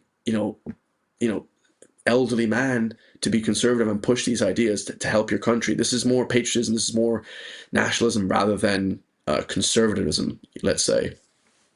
That's a great point, and actually I've thought about that myself recently as well, because I dealing with people, obviously I talk to patriots all across the world because my work applies internationally, but obviously I'm Irish and Ireland is my main priority. I mostly talk to Irish patriots, and there is that sentiment of people on the right wing thinking that they need to, you know, drape themselves in the Irish flag. They feel guilty that they can't speak Irish and stuff like that. And you know, it's like they think they're doing something wrong. And I'm like, well, don't put pressure on yourself too much. I mean, you know, this globalist agenda is going to take a lot more than like a couple of fuckle and wearing the flag to turn it around. Those aren't bad things. You should be proud of your culture, but it's going to take a lot more than that. I mean, I think that I know this is kind of getting you into the politics here, Chris, but I mean, I think that the big issue, what is the big problem in Ireland? Everyone's been describing the effects of this globalist agenda on Ireland for ages. We all know there's too many foreigners, the crime that comes with it, the trans in the schools, you know, the climate change movement, the EU directives, hate speech, hate crime. We're always describing the effects and so on, but it's like, well, what can we do about it? And I think, well, the political right needs to be organised, and how do we do that? And then people throw all these different ideas into the mix then, and that's where some go down that road of, well, you know, a friend of mine was talking about on a space recently, you know, a person over there is more of a patriot, someone else is more of a patriot than me because they're talking about 1916 all the time. I'm like, okay, I understand you want to do that. If you want inspiration from those people, or the Michael Collins era, or whatever, or read Porrick Pierce, you enjoy that. Good for you. I don't need any more inspiration. And I think maybe it's a confidence problem, because I'm alive today. I don't feel like I need to consult someone who died 100 years ago to figure out the world today. That's not an ego thing. I just feel confident in what I can do. Am I mental here? Or what do you think? No, 100%. That's so perfectly put. So perfectly put. It almost feels like, to me, like, and I've seen this with my local people in my local village as well. I won't go into too specifics, but it almost seems like, because I don't play GA, because I don't really super integrate myself into some parts of the community in my local aspect, or maybe on a wider aspect, then I'm not as Irish, or I'm not like able to talk about more right-leaning politics. So that's complete nonsense. You know, yeah, like you said, talking about the politics from 1916 and stuff, that's great and everything, but this is old. You know, we need to start getting super modern and modernized with the idea. And this is the media takeover. This is, you know, YouTube channels, Instagram, your big, great X channel, you know, all these different channels are coming in and coming through, and this is going to help push it. You know, because one person's more Irish than the next person, it's almost like, you know, you can never be Irish enough. This is what the left does to us. I don't think on the right we really do it to each other, because I'm the most laid back, open guy. You know, if you want to be talking about this kind of stuff, even with like the ethnonationalism, we can talk about that, super controversial. That I do agree to that to a point, but I guess there's going to be some people that maybe aren't, but they're super agree on like every single topic. I think more policy in this, you know, in small amounts of people, not massive amounts, like, you know, this mass immigration, that can help as well. You know, like I did an interview with Tyan Mercer, and this guy just gets just so much hate. It's unbelievable. Maybe he doesn't see it or whatever, but they're like, we can't have this guy. It's like, the guy is not trying to even run for office. He's trying to just help in some aspects. What the hell does he need all this aggro for? If he's trying to help push the movement, if he's trying to help different people that are here in Ireland, I think that's a good thing. Now, do I think that we should have people from Somalia in government? No, clearly not. That's absolutely insane, right? Or someone like let's talk about Helen Ogbu. Okay, she's from Nigeria. She just got selected. She didn't get elected. She got selected because she gave over her 4,000 votes to Sean Kine in the Galway West election. Do we think that, you know, we should have just streams of Helen Ogbu's? No, clearly not. Nobody thinks that. I mean, it's just insane. If she got elected, that would be one thing. You know, we could talk about that. You know, there is that democratic side. We can also talk about the Constitution. You know, if you have a passport, if you have a citizenship, if you're very culturally Irish, you know, at what point do you become even Irish? Like, you know, my dad's Irish, you know, but I wasn't born here. So the way they say, oh, this guy's foreign born, but clearly I'm Irish, okay? But then they say, well, you're not born here, so, you know, we're going to add you to this list of foreign born people. But they don't even talk about the ethnicity of these foreign born people. Like, there could be 50, 60% of Galway, which I guarantee it's like 70% of Galway is foreign ethnicity. But they don't even want to talk about this or touch on this kind of stuff. So there is this kind of line. It's like, you know, we can definitely help you don't have to be super, like, you don't have to be like a farmer, you know, that speaks fluent Irish. Like my one of my greatest friends I've known since I was 6 years old, 7 years old. His dad is from the Iron Islands. You know, this guy is Ireland. You know, he's like, you know, you Emmet, like my dad. But maybe not everyone is like that. Maybe not everyone is super, you know, kupel fucker. Like, I've learned Irish for 12 years, but could I have a conversation with you? Like, I'd understand a few words, but it would be, you know, it's this idea. And then the left are saying, well, if you don't speak fluent Irish, you're not Irish. And, you know, you're supposed to be this patriotic guy. I never claimed that I was any of those things. Like, I was super cultured Irish, not at all. But I know that we should be helping put the Irish people first, always. And we should be putting this first. And this is my argument. I'll just end you on this one for this point. Like, where I grew up was like heaven. We have a small little village. We had the primary school. We had the church. We had, you know, the local shop or whatever. Beautiful, idyllic scenery, like the Americans would describe as like a suburb. You know, like certain YouTubers in America describe like the white picket fence. You know, beautiful family and the black Labrador, the beautiful dog. You know, you have the beautiful family. You know, this is the kind of society that we want to keep. This Western society that's good. We don't want to be taking women out of the Constitution like flipping Leo Varadkar's trying to do. We don't want to be destroying the family unit. We don't want to be destroying Irish culture. Irish culture doesn't mean that you have to speak fluent Irish, but it does mean we have to keep the standards of living. You know, are we going to bring in Somalian brain surgeons, or are we going to have locals and people that are educated and well-spoken and that are professional in this country running things? Or are we just going to have a free-for-all like in Pakistan? You know, they're flipping the rubbish off the train. You know, I don't want to live in a society like that. I want to live in a beautiful, kind, caring, nice society. Can we party and go crazy? Yeah, absolutely. You can party and, you know, drink. And I love having a few pints with the lads, okay? But it's not going to be every day. This isn't going to be a crazy society that we want to live in. We want to have a nice society for our kids to grow up in, you know? And I'm only 30. Like, I speak about that. I think about that as well now. Maybe when I was younger, 20, I didn't think about that. I thought, oh, you know, the music. But I never thought the music was real life. But some people do think this crazy rap music or this crazy shit is real life in the US, especially. They're shooting each other in gangs and they're stabbing each other in the UK. And that culture is slowly coming to Ireland. You know, and then they kind of blame the music. This is what the governments do. They blame Eminem. They blame the music. They blame South Park. They blame this. And it's like this, you're attacking the wrong thing. You know, you need to focus on the culture of the people. Like, how do the people act? I listen to crazy shit, but I don't do this nonsense. You know, this is to hype me up for the gym, or, you know, it's a fuel to do something, to do work. But people don't get that. You know, there's this lost culture along the way. So, you know, I'll let you take the floor there. Yeah, there's so many great points, but there's definitely that scapegoating issue where when things start going wrong in the society, and people who have agendas or they're just stupid or ignorant will kind of assign blame in the wrong directions. But clearly across the world in Western nations, you've got this, you know, clash of cultures. Things are degrading. Like, it's obvious the European Union experiment is failing, but they're desperately trying to hold on to it because they're fanatics.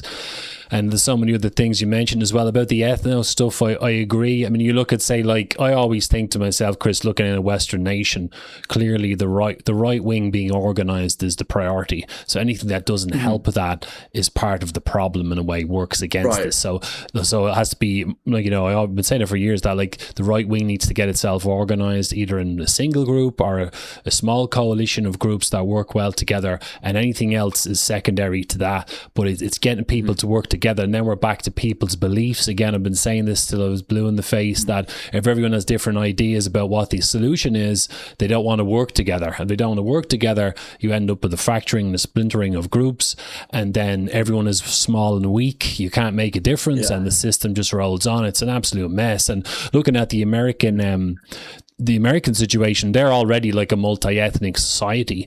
So the solution for them is to ally under the flag and to be American patriots and to acknowledge that, you know, mass immigration is a problem and so on, but there's no need to bang the race drum too hard, you know. And I think we kind of take from that, because in Ireland we have the splitting. Some people heavily focus on race and they think anyone does the same thing is not a real patriot. Like we talked about the culture thing. If you don't speak Irish, play Gaelic sports, have an Irish name, you're not 100% patriotic. It's like, for fuck's sake, you just alienated half the country, you know. I mean, I went to it's ridiculous. I mean, I went to a primary school Irish primary school. I learned to speak Irish because I was always getting shouted at because I was a nightmare jumping around the place, teachers giving out to you in Irish. Eventually it goes in there and you go, right, I get it. But then you forget some of it and stuff. And there was even clips of poor Philip Dwyer was caught once with his pants down.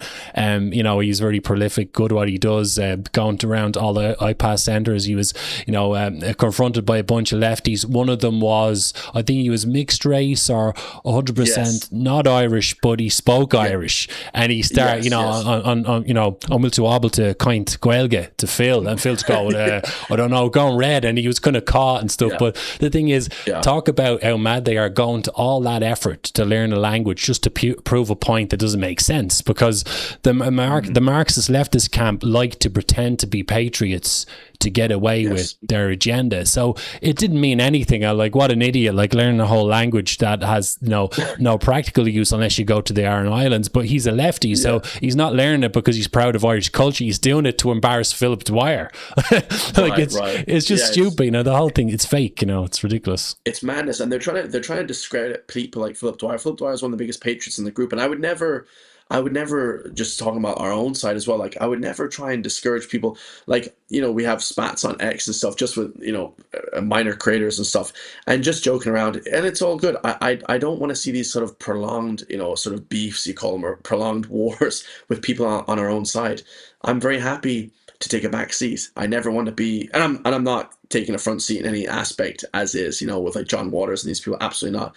But I'm saying if there ever was a prominent figure in the politics, like if we had a sort of a Trump-esque character, and obviously I don't agree with everything Trump does, absolutely not. But I'm saying if we had a character like that, if we had someone to lead the show, I'd be fully against them. And there kind of is now. There are people emerging like the National Party and these different people, but the sort of fracturing of people, I never got that. As soon as I entered this like a few years ago, I just saw a lot of people being fractured, and I think people should just look past that. If there's a problem with someone personally, then you address that.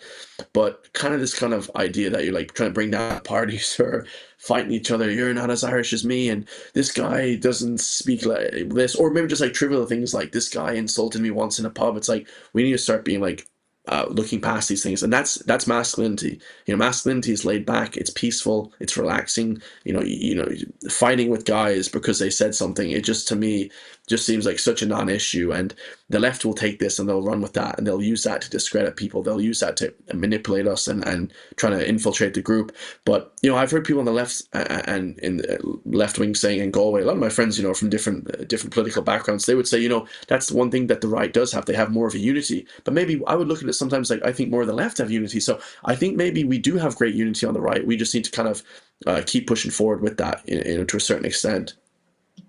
Yeah, great points. I mean, it's really the main thing I've been concerned about, because I know full well if I say wanted to have a more more of a following on X, I could just, if I start focusing on, oh look, there's like immigrant crime and stuff like that, I know I could get a bigger following. It's kind of controversial because people have misunderstood me on this. It's like I'm not interested in discussing the effects anymore of what's going on. I want to kind of focus on how can we fix the solution, and sometimes people don't want to address that because it can drive you mental. It's so much easier to keep going the way we were going and talk about we need to do something, let's have more street protests and all. I'm like, I'm working on the equation, like what can we do? It drives you mental, because I actually a friend of mine, Keith, he's got a YouTube channel, Noone, he makes some great philosophical content. He's a great mind. He made a great point saying us Irish are very, the Celtic genes are very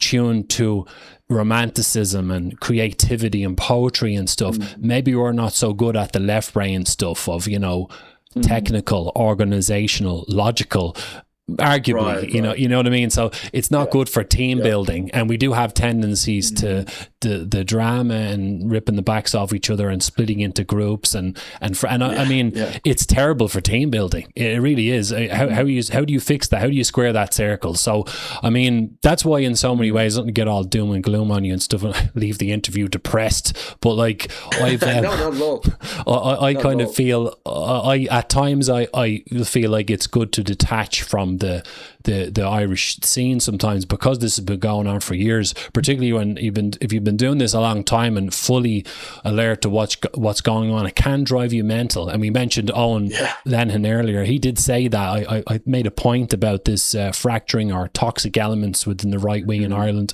and he made a post saying he stopped years ago being involved in it very directly because of this kind of shit.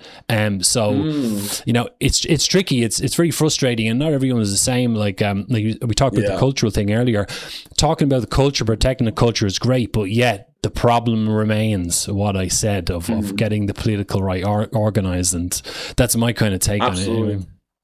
You know? Absolutely. I definitely, because even like I would post some interviews and then people would just like stop following you. I can immediately see like big followers would stop following me. I don't even care about that. I don't mind, because I'm trying to get my point across, but I'm not the kind of guy to be like the solo guy. I'm trying to run the show. I really am the team player here. I understand this is a massive team element and we need numbers.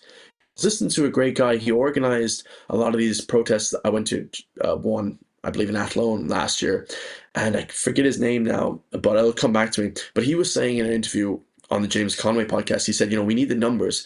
This idea that we have true nationalist patriots, there's probably about 3 or 4 or 5 of those in the whole country. Let's be honest. He said, we need this numbers group, you know, and the left just take anyone, like, and that's kind of, we shouldn't just take anyone. We should be selective, but we definitely have to increase the numbers here, because Ireland is such a small country, and that's hopefully what we're doing with the media. You know, that's hopefully what I'm trying to do, is push the numbers game, because numbers is how you win. You know, this team together, you can go far, you can go quickly, and we can gather steam on our own, but we can go a lot further together. So that's kind of how I see things. We need to come together. Definitely, that's a big one that I think so. You know, and definitely groups like the Mise Eire and all these different festivals. You know, they're knitting Irish hoodies and stuff. It's great to see that, but definitely people shouldn't feel like because they're maybe, you know, a 20-year-old goth person, they feel excluded from the Irish cultural scene, or they don't want to be conservative. They want to push their, you know, crazy left-wing agenda. Like, that's not how it has to be. Just because you're alternative in some ways, or you're gay or something. This is a big one. We have Ken O'Flynn now, you know, and that's a big one that the government try to use. Because you're gay, homosexual, you have to be then de facto left-leaning. You know, you have to be LGTV, you have to be all this. They've completely hijacked that movement, the Liberal. We saw Jim O'Callaghan, looked like he didn't even want to be there. We had Simon Harris, Micheál Martin at the LGTV rally up in Dublin. And, you know, they're pushing this stuff, and it's left-wing woke degeneracy. It's nothing to do with being gay whatsoever. And then you had Ken O'Flynn, who's actually gay. None of those ministers are gay, or I don't think so. Maybe Simon Harris might be, I don't know. But Ken O'Flynn, and then he's talking about how they've completely hijacked the movement. So it's just like this crazy irony. Like, we have actually gay people saying that LGTV is not good, and then we have non-gay people saying, no, it is good. We need to push this. And it's, again, that sort of like the Kneecap thing, craziness, crazy dichotomy.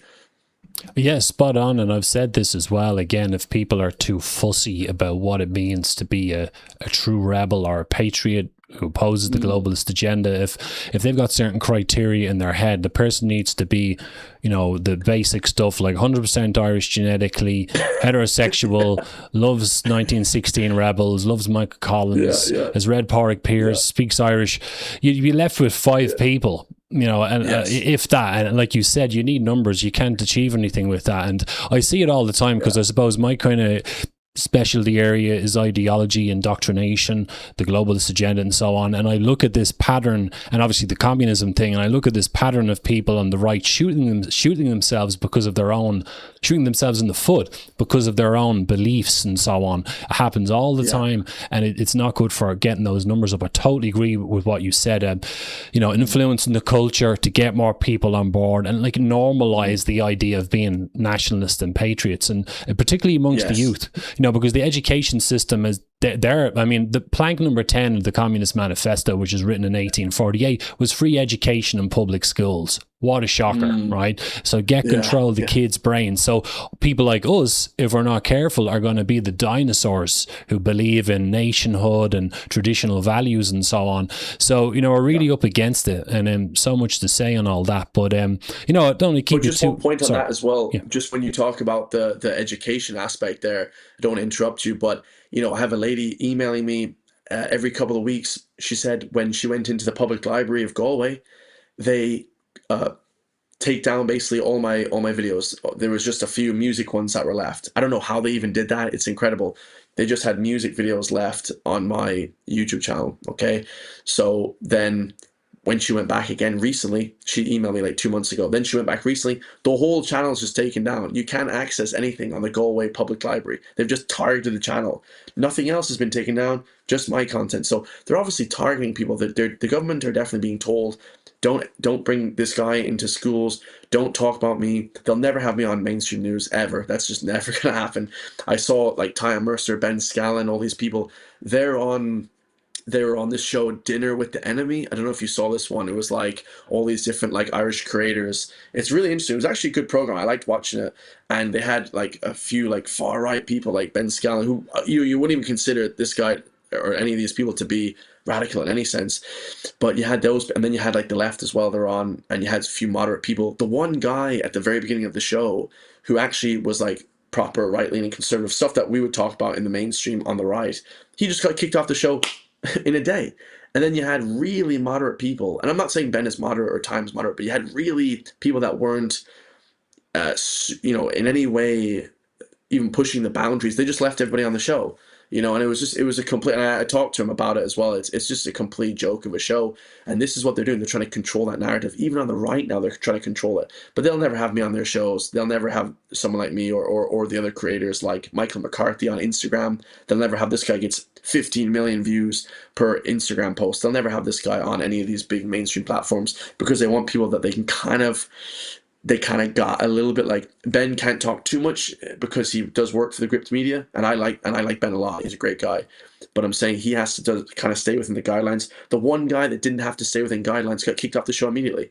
They knew it, and then obviously my channel getting taken down from this Galway Public Library and all the libraries I would imagine around the country is because they don't want the youth to be educated. The Communist Manifesto, they'll push that. They'll have that everywhere. They had those gay trans books as well. This book is gay. They pushed those books in the Galway Library. They pushed them in the Cork Library. I saw all the great political activists, Ross LaHive, Alan Sweeney, Alan Sweeney, my neighbor that I talked to about this. They pushed all these books into the libraries for free. They're in the flipping kids section, and then someone like my content or your content would be just completely hidden and just taken down completely. You're not even allowed to see that content. This is 1930. This is 1939 type of stuff. I mean, what the hell has happened to this country? In America, they would never. A lot of flaws with America, but they would never let that happen there. That I don't think they would at least allow somewhat free speech there, a little bit.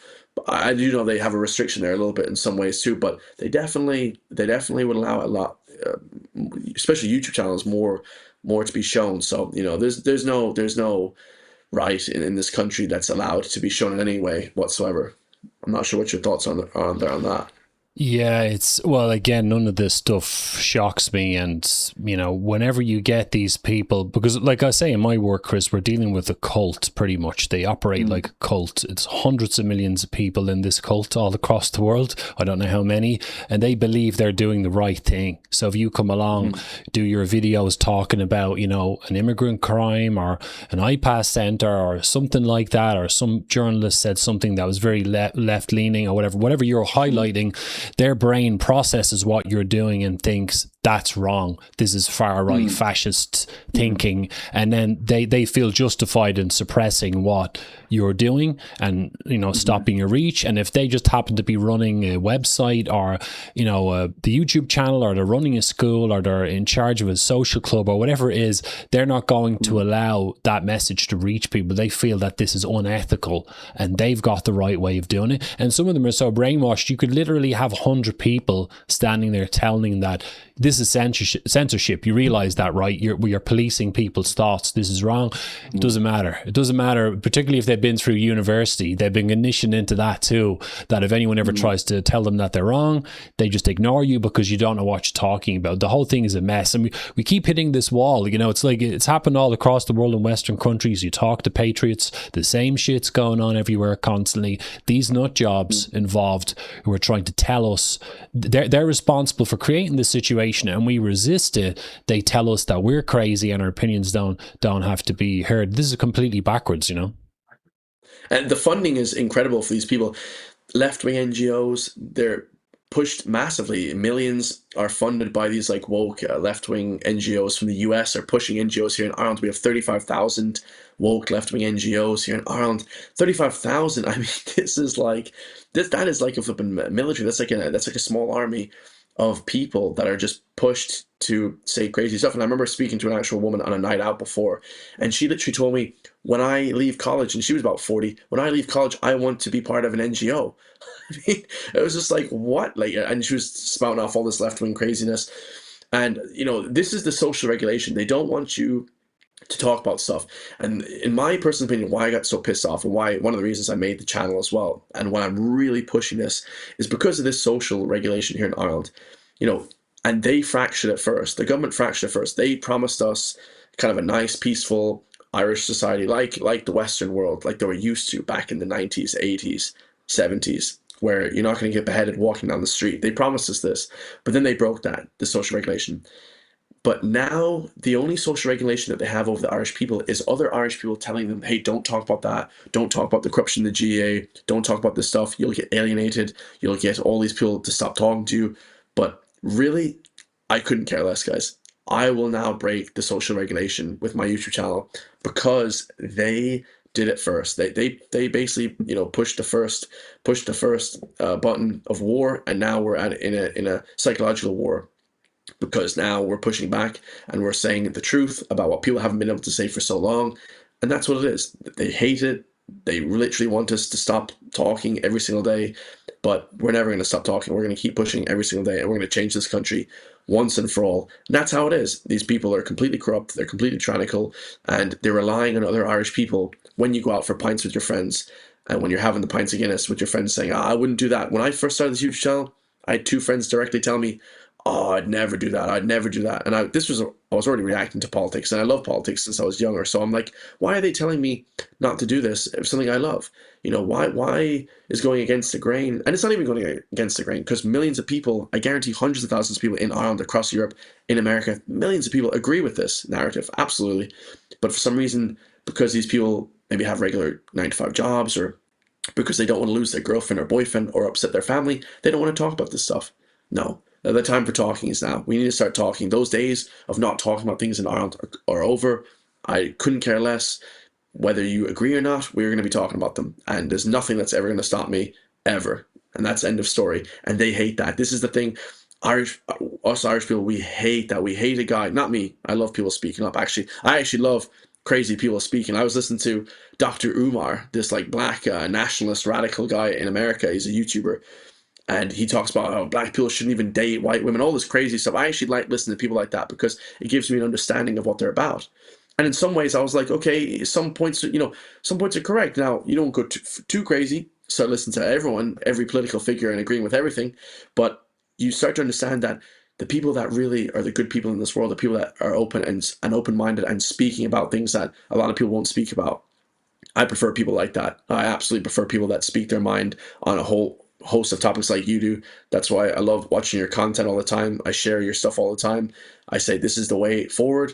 And a lot of Irish people, they hate that, guys. Whether they're in government, whether they're in politics, they'll never talk about this stuff, you know. And it's great to see now that we have a big pull, and we have a big sort of support in what the hell is happening everywhere in the Western world.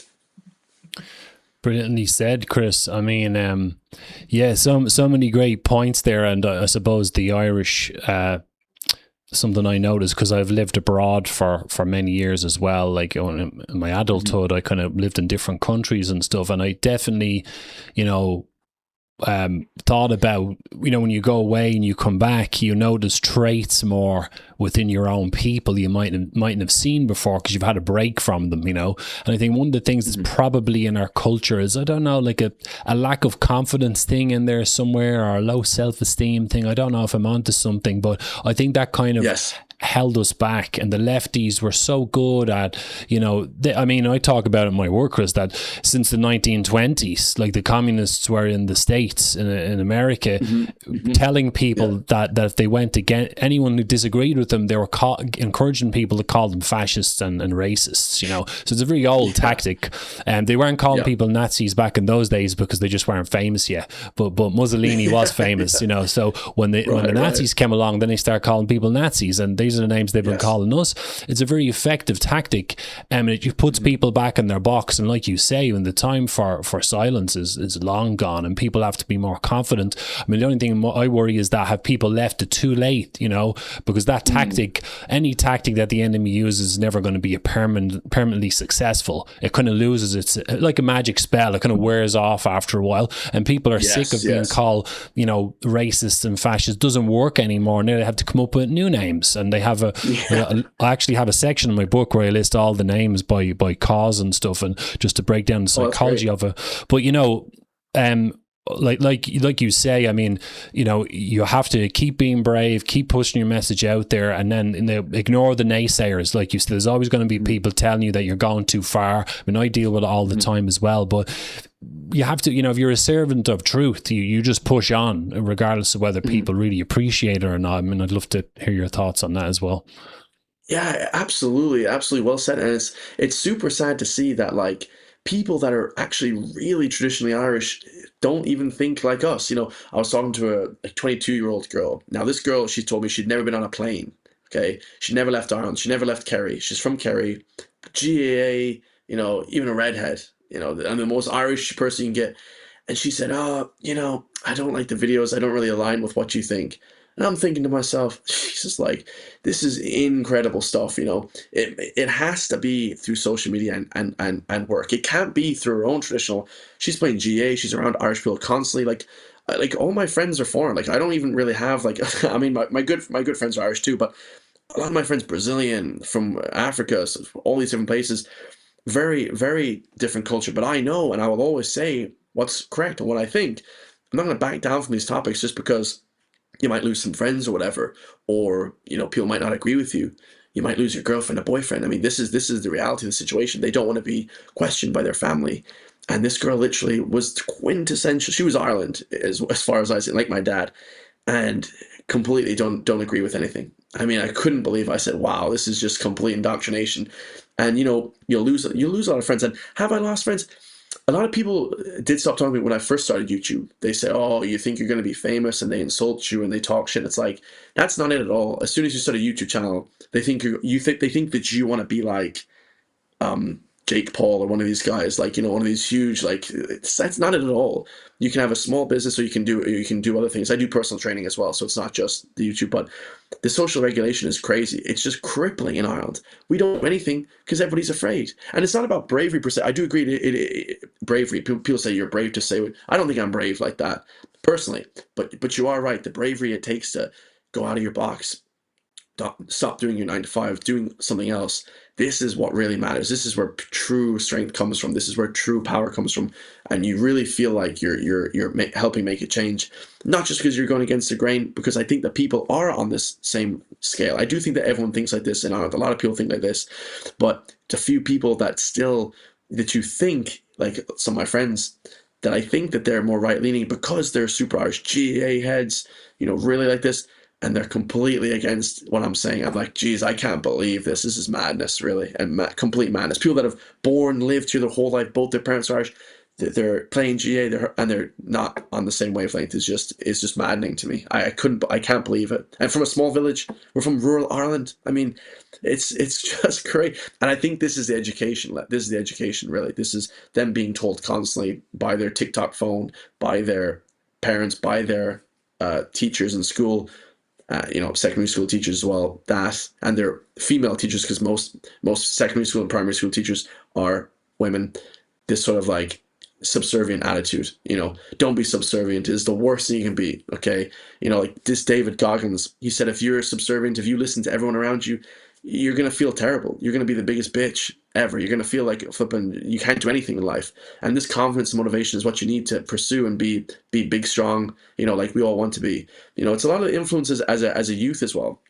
I watched Rambo at 11. I was in the pub telling my friends yesterday. We just had some coffee in Galway. Beautiful, super Irish pub. Cheat Coley on the corner of the Key Street there in Galway. And we were just saying what movies we watched as kids. And, you know, you could tell the people that are more right-leaning. We used to watch these action movies, Rambo, Rocky, when we were younger. At 11, 10 years old, you wanted to be in the military. All that's gone. Those days of, you know, we used to play airsoft with all my friends down the fields, we say, down in the big forest. We used to play this huge airsoft, shooting each other, and the bullets would really hurt. Most fun I've ever had.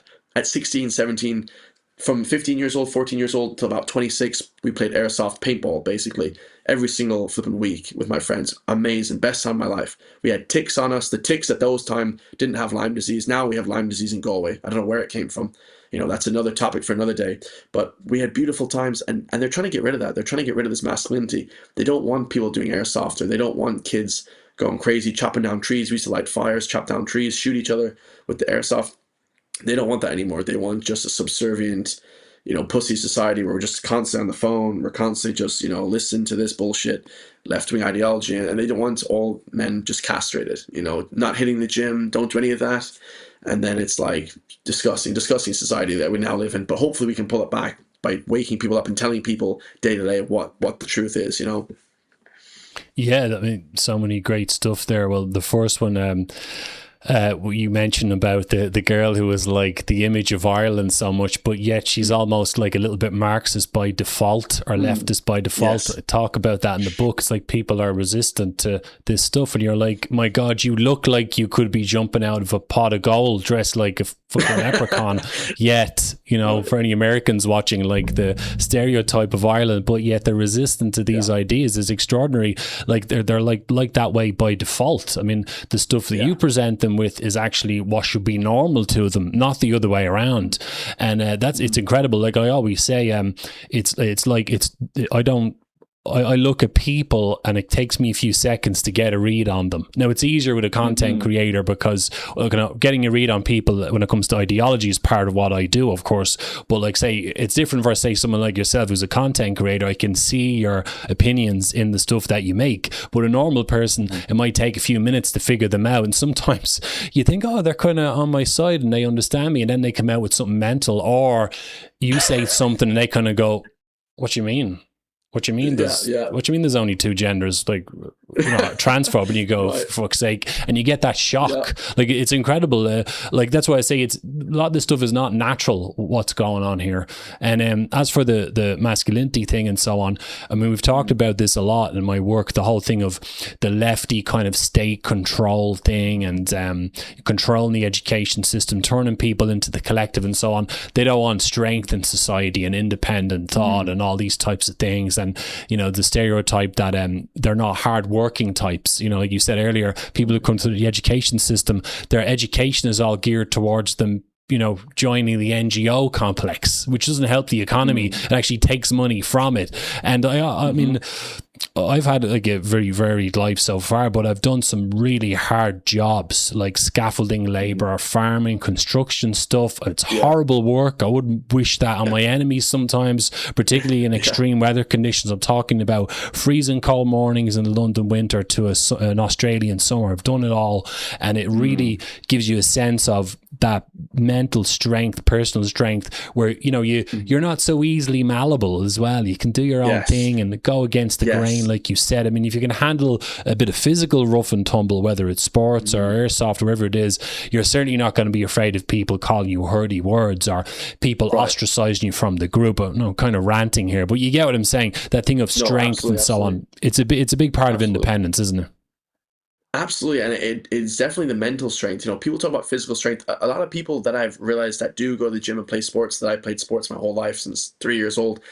A lot of these people are actually very, I don't want to say beta in their mannerisms, but very subservient, very just listening to everything. Whatever is mainstream, that's correct. You know, if it's in the newspaper, it's correct. Everything is just correct if it's mainstream. If it's not in my books, it's not correct. You know, no conspiracy, no questioning, not even conspiracy, no questioning of anything. You should question everything. You know, this is one of the things I was taught at 15 years old. Question everything. Okay. And not in a aggressive manner that I disagree with you, but let's have a talk about this. Okay. is it good that we do X, Y, and Z, or can we do it this way? Is it a better way to do it, or whatever, and people, you can tell how much they liked me in secondary school. I was actually in a job, I'll say specifics, I don't really care, but I was in this Evergreen, this like a health food shop in Galway. And I remember the manager saying to me, they brought me in for a talk because all I was caring about was selling. I wanted to sell product and, help people, but also make money for the flipping manager, for the company. And I was working sales, just talking to people, and they brought me into the back room and they said, "Why are you trying to change the culture of this company?" And all I was trying to do was just help them with their profits and talk to people and try and upsell people, And it's not about money. I really, if you're in social media for money, you should do something else. Get into finance, okay? Because you're not going to find it there, okay? But that was what I wanted to do, and they were saying, "Why are you trying to change everything?" So you can imagine this sort of attitude that I had. I wanted to go against the status quo, and more people should be like that. Not trying to change their culture, but you should be trying to, maybe carve your own path in life, not just follow absolutely everything that you think is right because they told you something is correct. And this is what the media is trying to do. They're trying to tell us what's correct. And how can you start a family if you're arguing with your girlfriend? How can you start a family if you're arguing with your partner? This is what they want. They want you to be constantly arguing, because women are, I don't want to get too, into the whole women aspect, but women are 80% mostly left-leaning. Some of them are really based. And I've noticed now in Ireland, this is crazy. I've noticed a lot of women, though, are very right-leaning now. A lot of people I know that are right-leaning, even more so than the men, which is incredible. I never, you never thought you'd see that. But you do see a lot of really right-leaning women, whether they're Eastern European or they're Irish. A lot of great Irish women that are like that now. And it's amazing to see that. And a lot of the men are pushing this nonsense. I couldn't believe how a man, with flipping testosterone in their body would push some of this craziness. It just seems, super foreign to me, honestly. Yeah, that's why I think this lefty kind of indoctrination stuff is extremely powerful, and it can transcend groups and break, distort our perception of things, and we can find in people we wouldn't have previously expected. That's why I kind of talk to people as, again, like judging people based on their beliefs and what they say, and considering these people a problem for society, that they if they're full of confidence but their ideas are crazy and destructive and they've got power and influence, they're going to cause havoc. And they're getting their way. And I like hit you with like doom and gloom here, but I mean, it's never a guarantee that the goodies just win because they're goodies. Like usually the bigger stick is the more powerful group wins because it's more powerful, not because they're more ethical. And if we're up against it, it's one of the, we're talking about masculinity and toughness. It's one of the hard truths about life to face that. And that's why I was saying for a while that, we're really up against it, and it's no guarantee that we win just because we're righteous. It's because we have to be stronger, more organized, and more effective, because it's been the same through human history pretty much. It's I don't think that's too outlandish to say that. No, definitely not. The masculinity aspect is completely destroyed. If you're constantly going on dates with girls and they're constantly throwing these crazy things at you, these crazy ideas, that may be okay if you're just trying to, I don't know, like, have fun or whatever.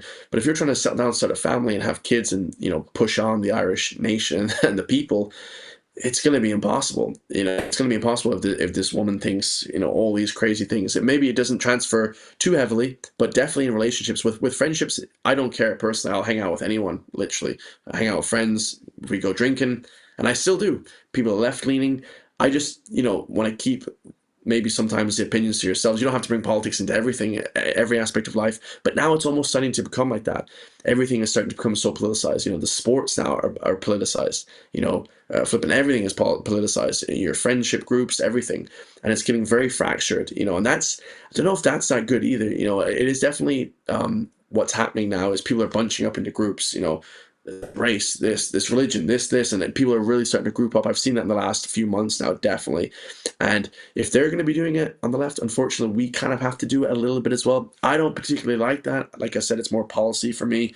But, if people are grouping up into groups and we're going to be left behind on our own, looking at each other, then maybe we should be in groups as well. It's just, it kind of is how it is nowadays. I wish it wasn't like that, but, if it's going to be happening, that's going to be happening. There's not much we can do there. Absolutely. And Just thinking as we kind of come towards the end here, Chris, I mean, like as you did predict, we could probably talk for hours, and like I've had like a mad week, mad couple of weeks, and I've been kind of burnt out and stuff. And sometimes Absolutely. Like, you know, you kind of go to yourself, like, you know, depending on your mood, you go to do an interview like today, and part of my brain goes, oh, it'd be great to talk to Chris, but do I have the energy? Can I do it? And then I need a little bit of a wind up, and then I'm like, shit, you know, only 2 hours, you know, let's go for 7 or whatever. But it's great because as you've said as well before, I mean, I'm sure as well you've thought about this, all this stuff is connected. You know, there's so many like related topics and stuff, and you know, all this it's all relevant sort of thing. But like as we come towards the end, is there anything you kind of want to mention or bring up that we haven't covered, like related to your channel? Do you have any plans going forward for any new kind of content or anything you want to kind of mention to us? Yeah, absolutely. I appreciate that. I appreciate having me on. You know, like you said, you know, I had a long day as well. You're definitely doing a lot more work than me, I'm sure. I'm just, you know, mentally straining myself here. But for the day, and then when I come to today, it's great to see that we had such a great conversation. We could talk for 10 hours, I'm sure. We could talk forever. But no, just I appreciate having me on, and definitely I just want to see more people making content. You know, the more people come together, the more people make content, the better. You know, put all the little differences aside. I see little arguments on the right. It's okay, and people, because we're masculine and we want to, you know, show each other how we are. Maybe that's okay to do that, but you know, look at the end goal. What's going to really be the end goal is what we try and focus on, what I try and focus on. So I appreciate having me on, and definitely check out the channel. You know, I have a ton of videos. I try and do mostly politics now. Going forward on the channel, I'm definitely going to do more of the political aspect. I'm going to do more music as well if people are into that kind of thing. You know, music is cultural, but you know, I react to a whole range of different things, and that's also to kind of keep people guessing. I don't want people to be 100% knowing exactly what I want to do on the next video. But no, definitely, yeah, keep pushing your book as well. Is amazing. I read bits about. I watched your podcast, your lecture as well. That was great to see. So just seeing people come together more, definitely. And it doesn't mean that we have to be, you know, having drinks at the weekend every day, but just kind of giving each other even space if we're arguing about things to let people grow and, you know, hopefully push the movement further, and we can see people like the National Party or other parties kind of come to fruition, or other people rise up and keep pushing this content, because you know, everything helps when it comes to, you know, the movement and what actually we can do for each other, you know, because this is a long-term movement. I think some people think overnight we can just, you know, change things, and that's not how it is. You know, unfortunately, you know, this is going to take a long time, maybe 5-10 years, but you know, I think if we do that, then we can definitely push this movement forward to a better direction. So I appreciate having me on, Emmet. You're a great guy. Thank you for having me on as well, your platform. And hopefully we connect in the future as well, and connect in person as well would be great. And you know, to see all these people, like I saw the National Party putting up videos from last weekend in Galway, I think, doing different podcasts and interviews. It's great to see all these people putting out content. It motivates me. So hopefully we can motivate each other. You know, it's like the gym. When you're 15 years old and you see a guy that you want to look like physique-wise or something, or someone has maybe some other aspect of life that you want, try and motivate other people. You know, don't think of it as like a challenge, trying to get more views or more content better than somebody else. Try and think that you're helping motivate people as a whole in the movement. That's what I think. I'm not trying to compete with anyone on views, or trying to get one up on other people, or trying to disregard any people. If you're on the right, then, you know, it's all love, and I'm trying to help motivate people to push forward. So I appreciate it a lot. So thanks very much. That's brilliant, Chris. Well, thanks very much for your time today. It was a great conversation, as we talked about. I mean, you know, best luck going forward with all your plans and stuff. So, you know, I'll make sure to, you know, we'll pimp out the video when it's done, and make sure it's on X and it goes up on YouTube as well, and get the message out there and do a bit of cross promo and stuff as well. So, absolutely. So, Chris, thanks very much for your time today. I appreciate it, man. Thanks very much, Emma. I'll talk to you soon. Thank you. Okay, folks, there you have it. That was Chris Walsh. So a great pleasure to talk to him. So we're kind of building up to that for a while, but we finally got it done. So make sure you subscribe to Chris on YouTube, and also follow him on Twitter. I kind of brainwashed you with the handle during the show, but don't worry, the links will be down below for that as well. Also follow him on Instagram. But thank you very much, folks. I will be back soon with the next. I'm not sure what it is. Got a couple of podcast interviews lined up, and a few surprises coming down the tracks too. But thank you very much for your time, folks. Please share the hell out of this. Get the message out there, and I will see you in the next one.